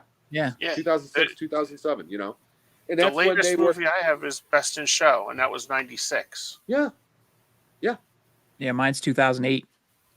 Yeah, which, again, was about the time that they stopped making those movies. Yeah. Super Bad, Knocked Up, all the Judd Apatow movies, the Seth Rogen movies. Those movies were all huge hits, and they were all funny. And then all at once, they just stopped making any kind of funny movie, unless it's just this romantic, that Sydney Sweeney movie did pretty well. Anyone or whatever. Yeah. It's a rom-com, but that's about all they make now are rom-coms or children type directed comedic films. You know what I mean? They don't even make good rom-coms, because now you have to have a mixed marriage, an interracial marriage. Yeah, that's true. If you just because it was funny, because I even said to my friend the other day, we're sitting in church, I say, you look at all the commercials, interracial marriage, some are same sex marriage. Every commercial. Every commercial. And it's just like, and it's funny because he's Indian and he's married to a white girl, and he goes, "I know what you mean." You know what I mean? Because I was saying to him, we were watching like the Verizon. He brings in and he goes, like, I'm watching one right now. White guy married to a Asian guy with like a Oriental kid and a black kid. Yeah. I'm all for inclusivity. I Everybody am should be represented. Yeah. But yeah, they've gone way overboard to where now it's everybody is that group. And it's like, no, that's not what you want to have. A couple of black people or a couple of Hispanic people or a couple of gay people or whatever. That's fine. Right. Or the occasional interracial couple, by all means, that's great too. But it's like, you're right. Every commercial, it's a black man, a white woman, white man, black girl, whatever. There's always some sort of, But that's the way the world is. You're not going to get, because again, it's marketing, and I understand that. Okay. Right. Yeah. But that's advertising. Okay. Right. And I can get it when it comes to commercials because again, they're trying to sell something. Okay. A movie, on the other hand, unless you're cutting a trailer for it, okay, the movie's already made. You're not selling it at that point, So Right. The problem I find is that I just think studios are afraid that they're going to release something that somebody will jump on Twitter and start bitching about. Right. Oh no, they're going to boycott our shit. That Right. sort of thing. And it's like, it makes me sad because again, you're talking about Revenge of the Nerds or Bachelor Party or Slapshot, these raunchy movies from the 80s. Okay. Yeah. They would never get made today. Okay. No. But they shouldn't be forgotten.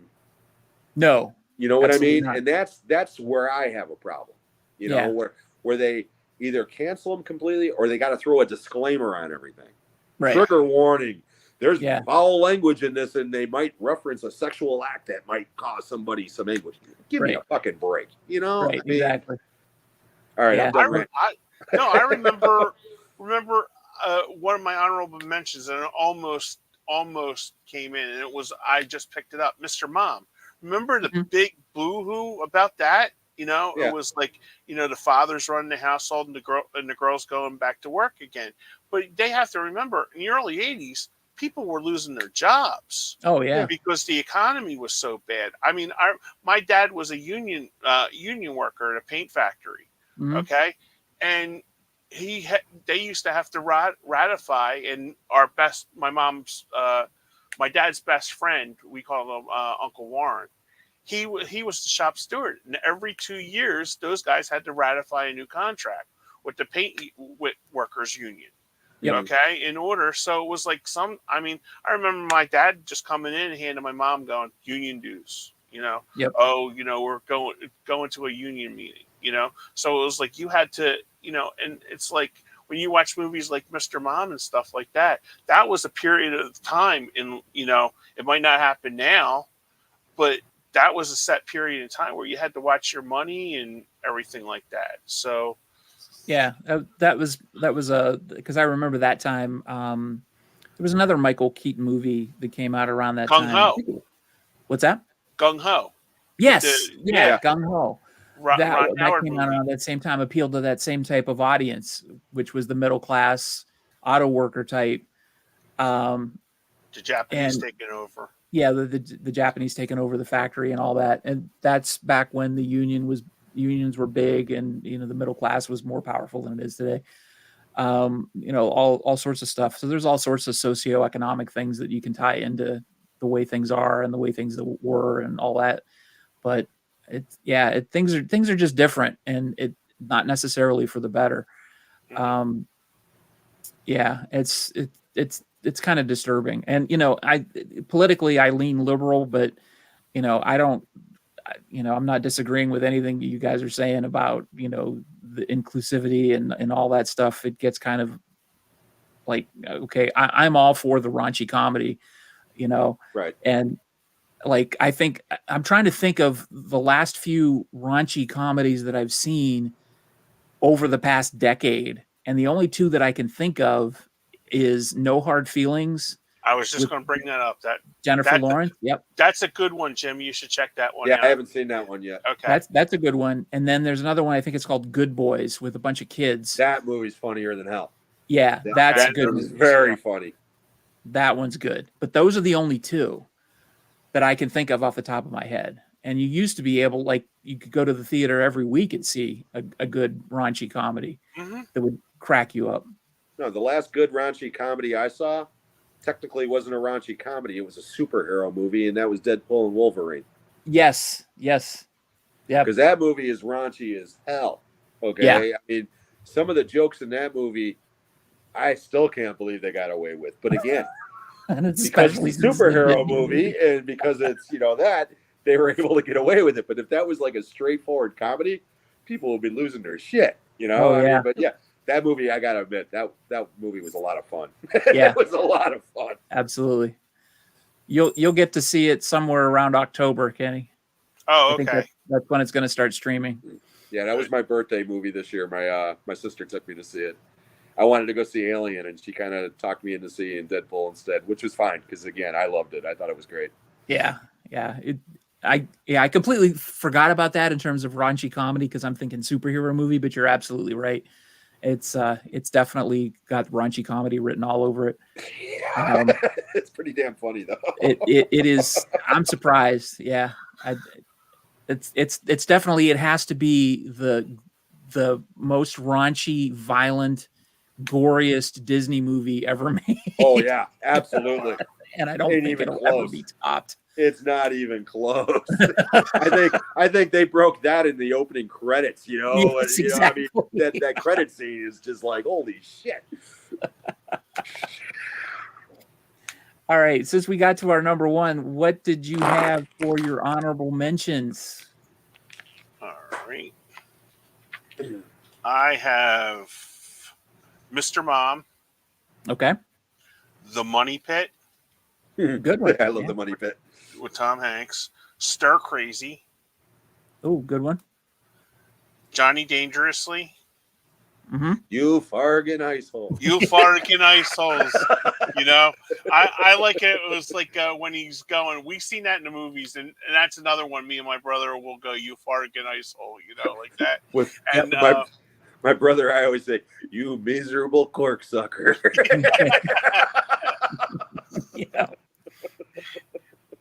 I love the part where he's they're going down the street, and he's like, Johnny was spotted in a 1934 Buick painted blue, and then they go out and peel away the decals out. Yeah, and it's like striped color, and it's like a different color, and I always thought that. And my last one was Grumpy Old Men. There you go. Awesome. They're like my go-to ones. Okay, I only brought one physical up, but I will mention a couple other. But the physical one is Black Dynamite. Nice. Oh, okay. Starring Michael Jai White. It spawned a animated series on Adult Swim, which is also very funny. But the movie is a absolute hysterical spoof of blaxploitation films, and it's got some of the funniest shit you will ever see in a movie. I'm telling you, you'll love it. Some other honorable mentions: War of the Roses. Oh, good one. Top Secret. Yep. Good one. I love Top Secret. And the Kentucky Fried Movie. Ooh, I have not seen that. That's a good one. Catholic high school girls in trouble. That's a good one. I haven't seen that in a long time. That's John Landis's directed, and the Zaz Boys wrote it. And that was like their stepping stone. But yeah, Kentucky Fried Movie is one of the funniest damn things ever. So those would be my. I gotta track that down. I have not seen that. Shout Factory's got a Blu-ray really cheap. Oh, they do? Yeah, that's the one I've got. I got it like a year ago, and it was only like $15 then. Okay, so good. It's not out of print. Okay, awesome. I will grab that. My honorable mentions were Planes, Trains, and Automobiles. I came to that one kind of late in the game. I had seen bits and pieces of it, but I never watched it from beginning to end until 2 years ago, believe it or not. And I've watched it 3 times since, and I really, really love it, but I just don't have the same level of appreciation that, comes over decades and decades of watching a movie, but absolutely fantastic movie. Austin Powers, International Man of Mystery. Yes, that's a good one. Mike Myers comedy sometimes gets old quick, but especially when people are doing bad impersonations of it every 5 seconds, when like they were when these movies came out, the Austin Powers movies came out. But I think that one holds up pretty well. The sequels, but the first one I enjoy a lot. There's another movie I went to and had no idea what it was, and nobody was in the theater when it came out. Right. There were like 4 other people in the theater when we saw that. And another one that's rising up is We're the Millers. Oh yeah, that movie's funny as hell. 2013. Yeah, that could be a raunchy one.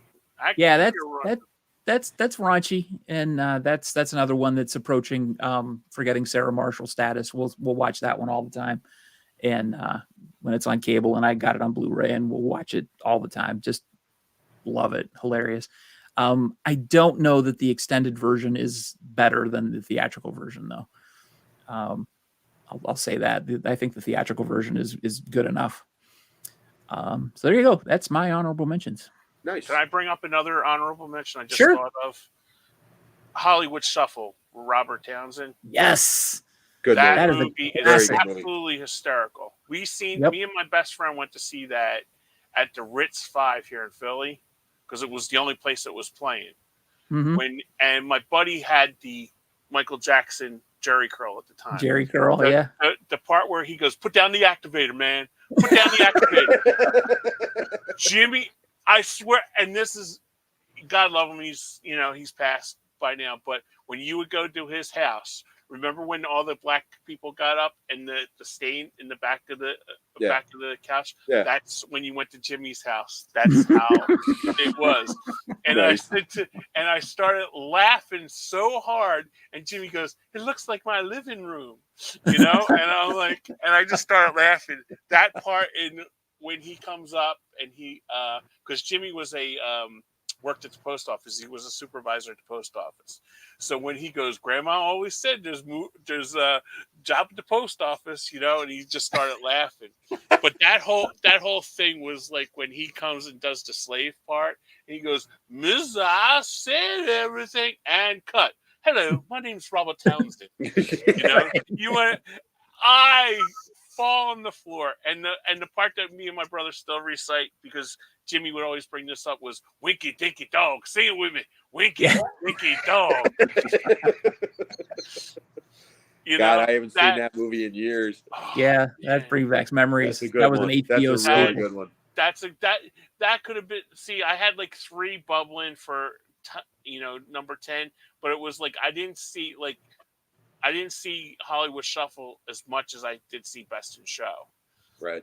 Because because that was available so much on cable, where Hollywood Shuffle was never on. And I think that just came on Criterion, so I might have to get that next sale. That's on Criterion? Yeah, Hollywood Shuffle. Shit. Yeah, it is. Yeah. Oh. That's I'm not awesome. paying $50, but I paid $25 for it when it came. Yeah, when there's off. a 50% off sale, I'd definitely grab that. Because that one I don't have, and I love that movie. That was, you said you didn't see it on cable very much. I saw it on HBO. It was always on. Yeah, that's really? where I saw it. Was on HBO. Yeah, always. Yeah, I had the DVD of it for a while, and then I gave it to Jimmy, and when he passed away, I never got it back. So I literally don't have a physical copy of it, but whenever I see it or something on, I always would watch it. Yeah, Robert Townsend was great. He was such a hilarious man. Did you ever see his stand-up? Yes. I have not.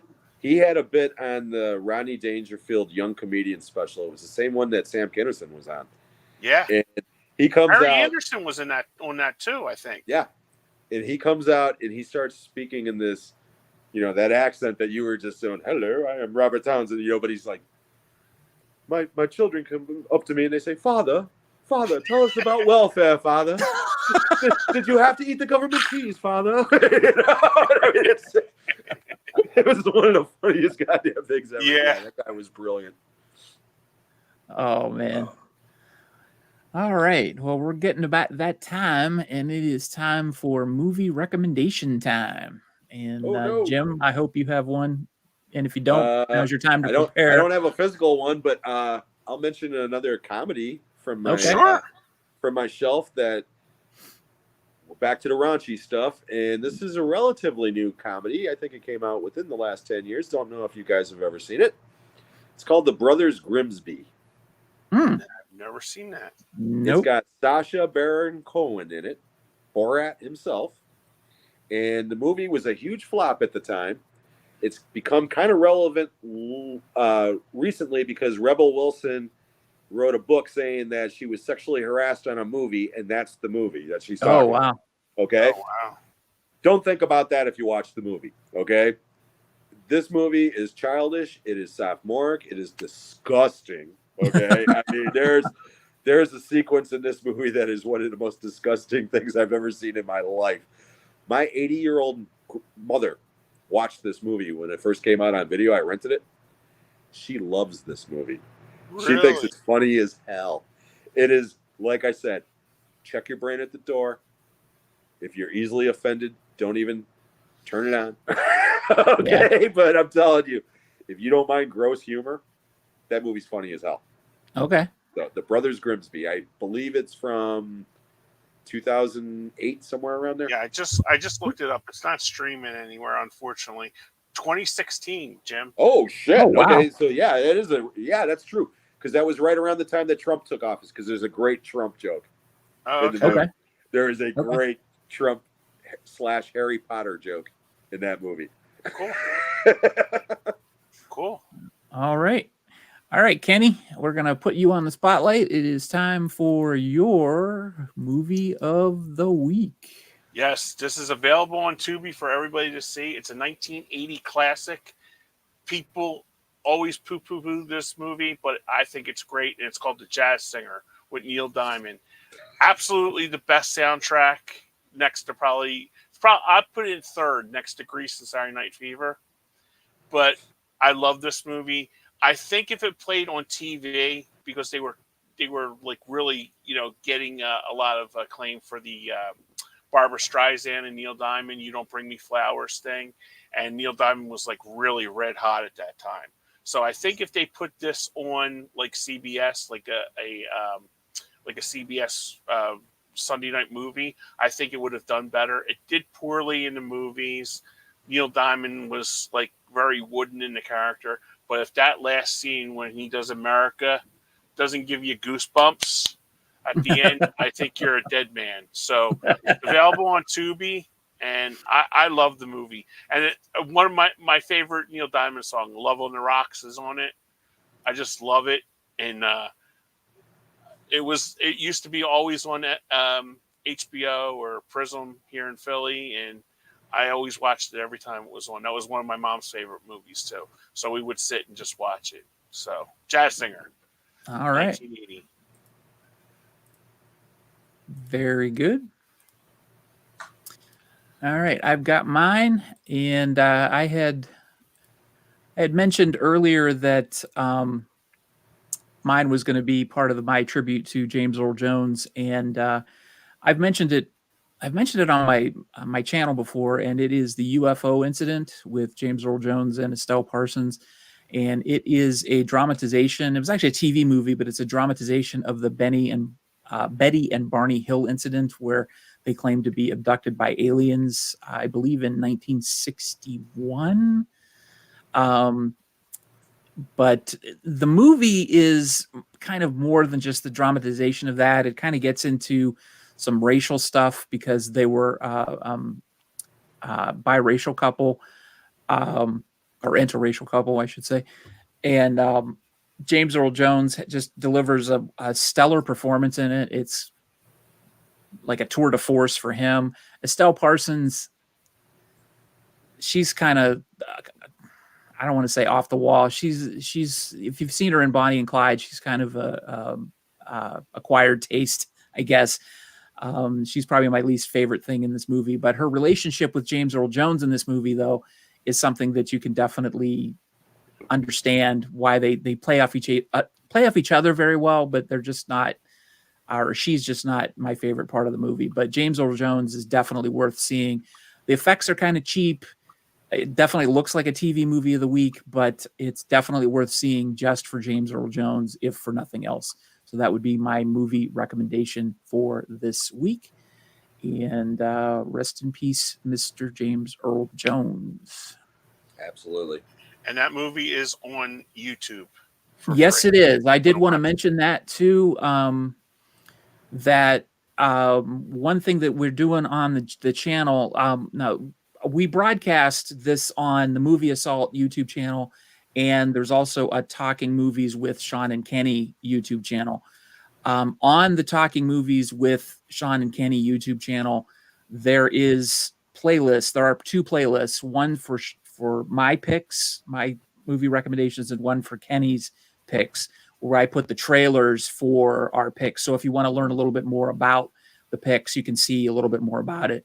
I couldn't find a trailer for the UFO incident, so I'm just going to link to the entire movie on my playlist. So it's available on YouTube, so you'll be able to watch it on there. But I did find a trailer for the Jazz Singer for Kenny's. Cool. Hey, real quick, did you guys happen to check out Deep Rising? I did not yet. I didn't either. Okay, I was just wondering. I want to know what you guys thought about that when you do. Yeah, I definitely want to watch that. I will definitely be having more time to watch movies over the next few months, so I will definitely be checking it out. Awesome. But I have not yet. I'm sold already by the. Oh, I am too. I am too. I actually forgot about it because I've been so into watching the Newsroom. And there was a couple other ones my niece gave me to watch, so I've been like infatuated with that, and like those shows just kind of incorporate your mind. you know, you're thinking so much about them. So right, awesome. And Mr. Dan weighs in on the UFO incident. He said it's pretty good. Yeah, it's not just about UFO abduction. It has some racial commentary, and it's just about the interracial stuff. And it's a lot more progressive than you would think for a 1975 TV movie. So it's pretty interesting. Yeah, I'm going to look into it. Yeah, it's available on YouTube, but if you really want to pay a premium, it also is available from Kino Lorber on Blu-ray. Cool. So I love Kino. Yeah. So we have reached the 2-hour mark, and that is the end of the show. So, Jim, I definitely want to thank you for coming on again and participating. It's an excellent show. No, thank you guys so much for having me. I really appreciate it. I always enjoy spending time with you guys, even when you are giving me shit about Dirty Dancing. Hey, there was not one joke during this 2-hour extravaganza. No, yeah. Now, if you would have mentioned the Jazz Singer 2 hours ago, oh, buddy, I would have been at you for the last 2 hours. I know he's not a fan. He likes the soundtrack, but he's not a fan of the movie. But yep. I absolutely see. I'd watch your videos, pal. So it's like great soundtrack. Great soundtrack. I just I'm still in content. It's sort of like if you ever seen Pure Country with George Strait.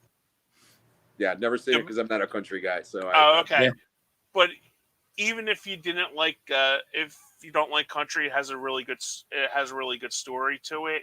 Yeah, because I think he was kind of playing off of the Garth Brooks experience, because Garth Brooks was like that's where I kind of think he was going, because he was doing, because remember when Garth Brooks changed his name to Chris Gaines? Oh yeah, for like no reason. Yeah. Well, he was. I'll say his name, Narvel. Okay, and then all of a sudden he turned into Dusty. You know, and he's playing in Vegas and doing these big shows, you know?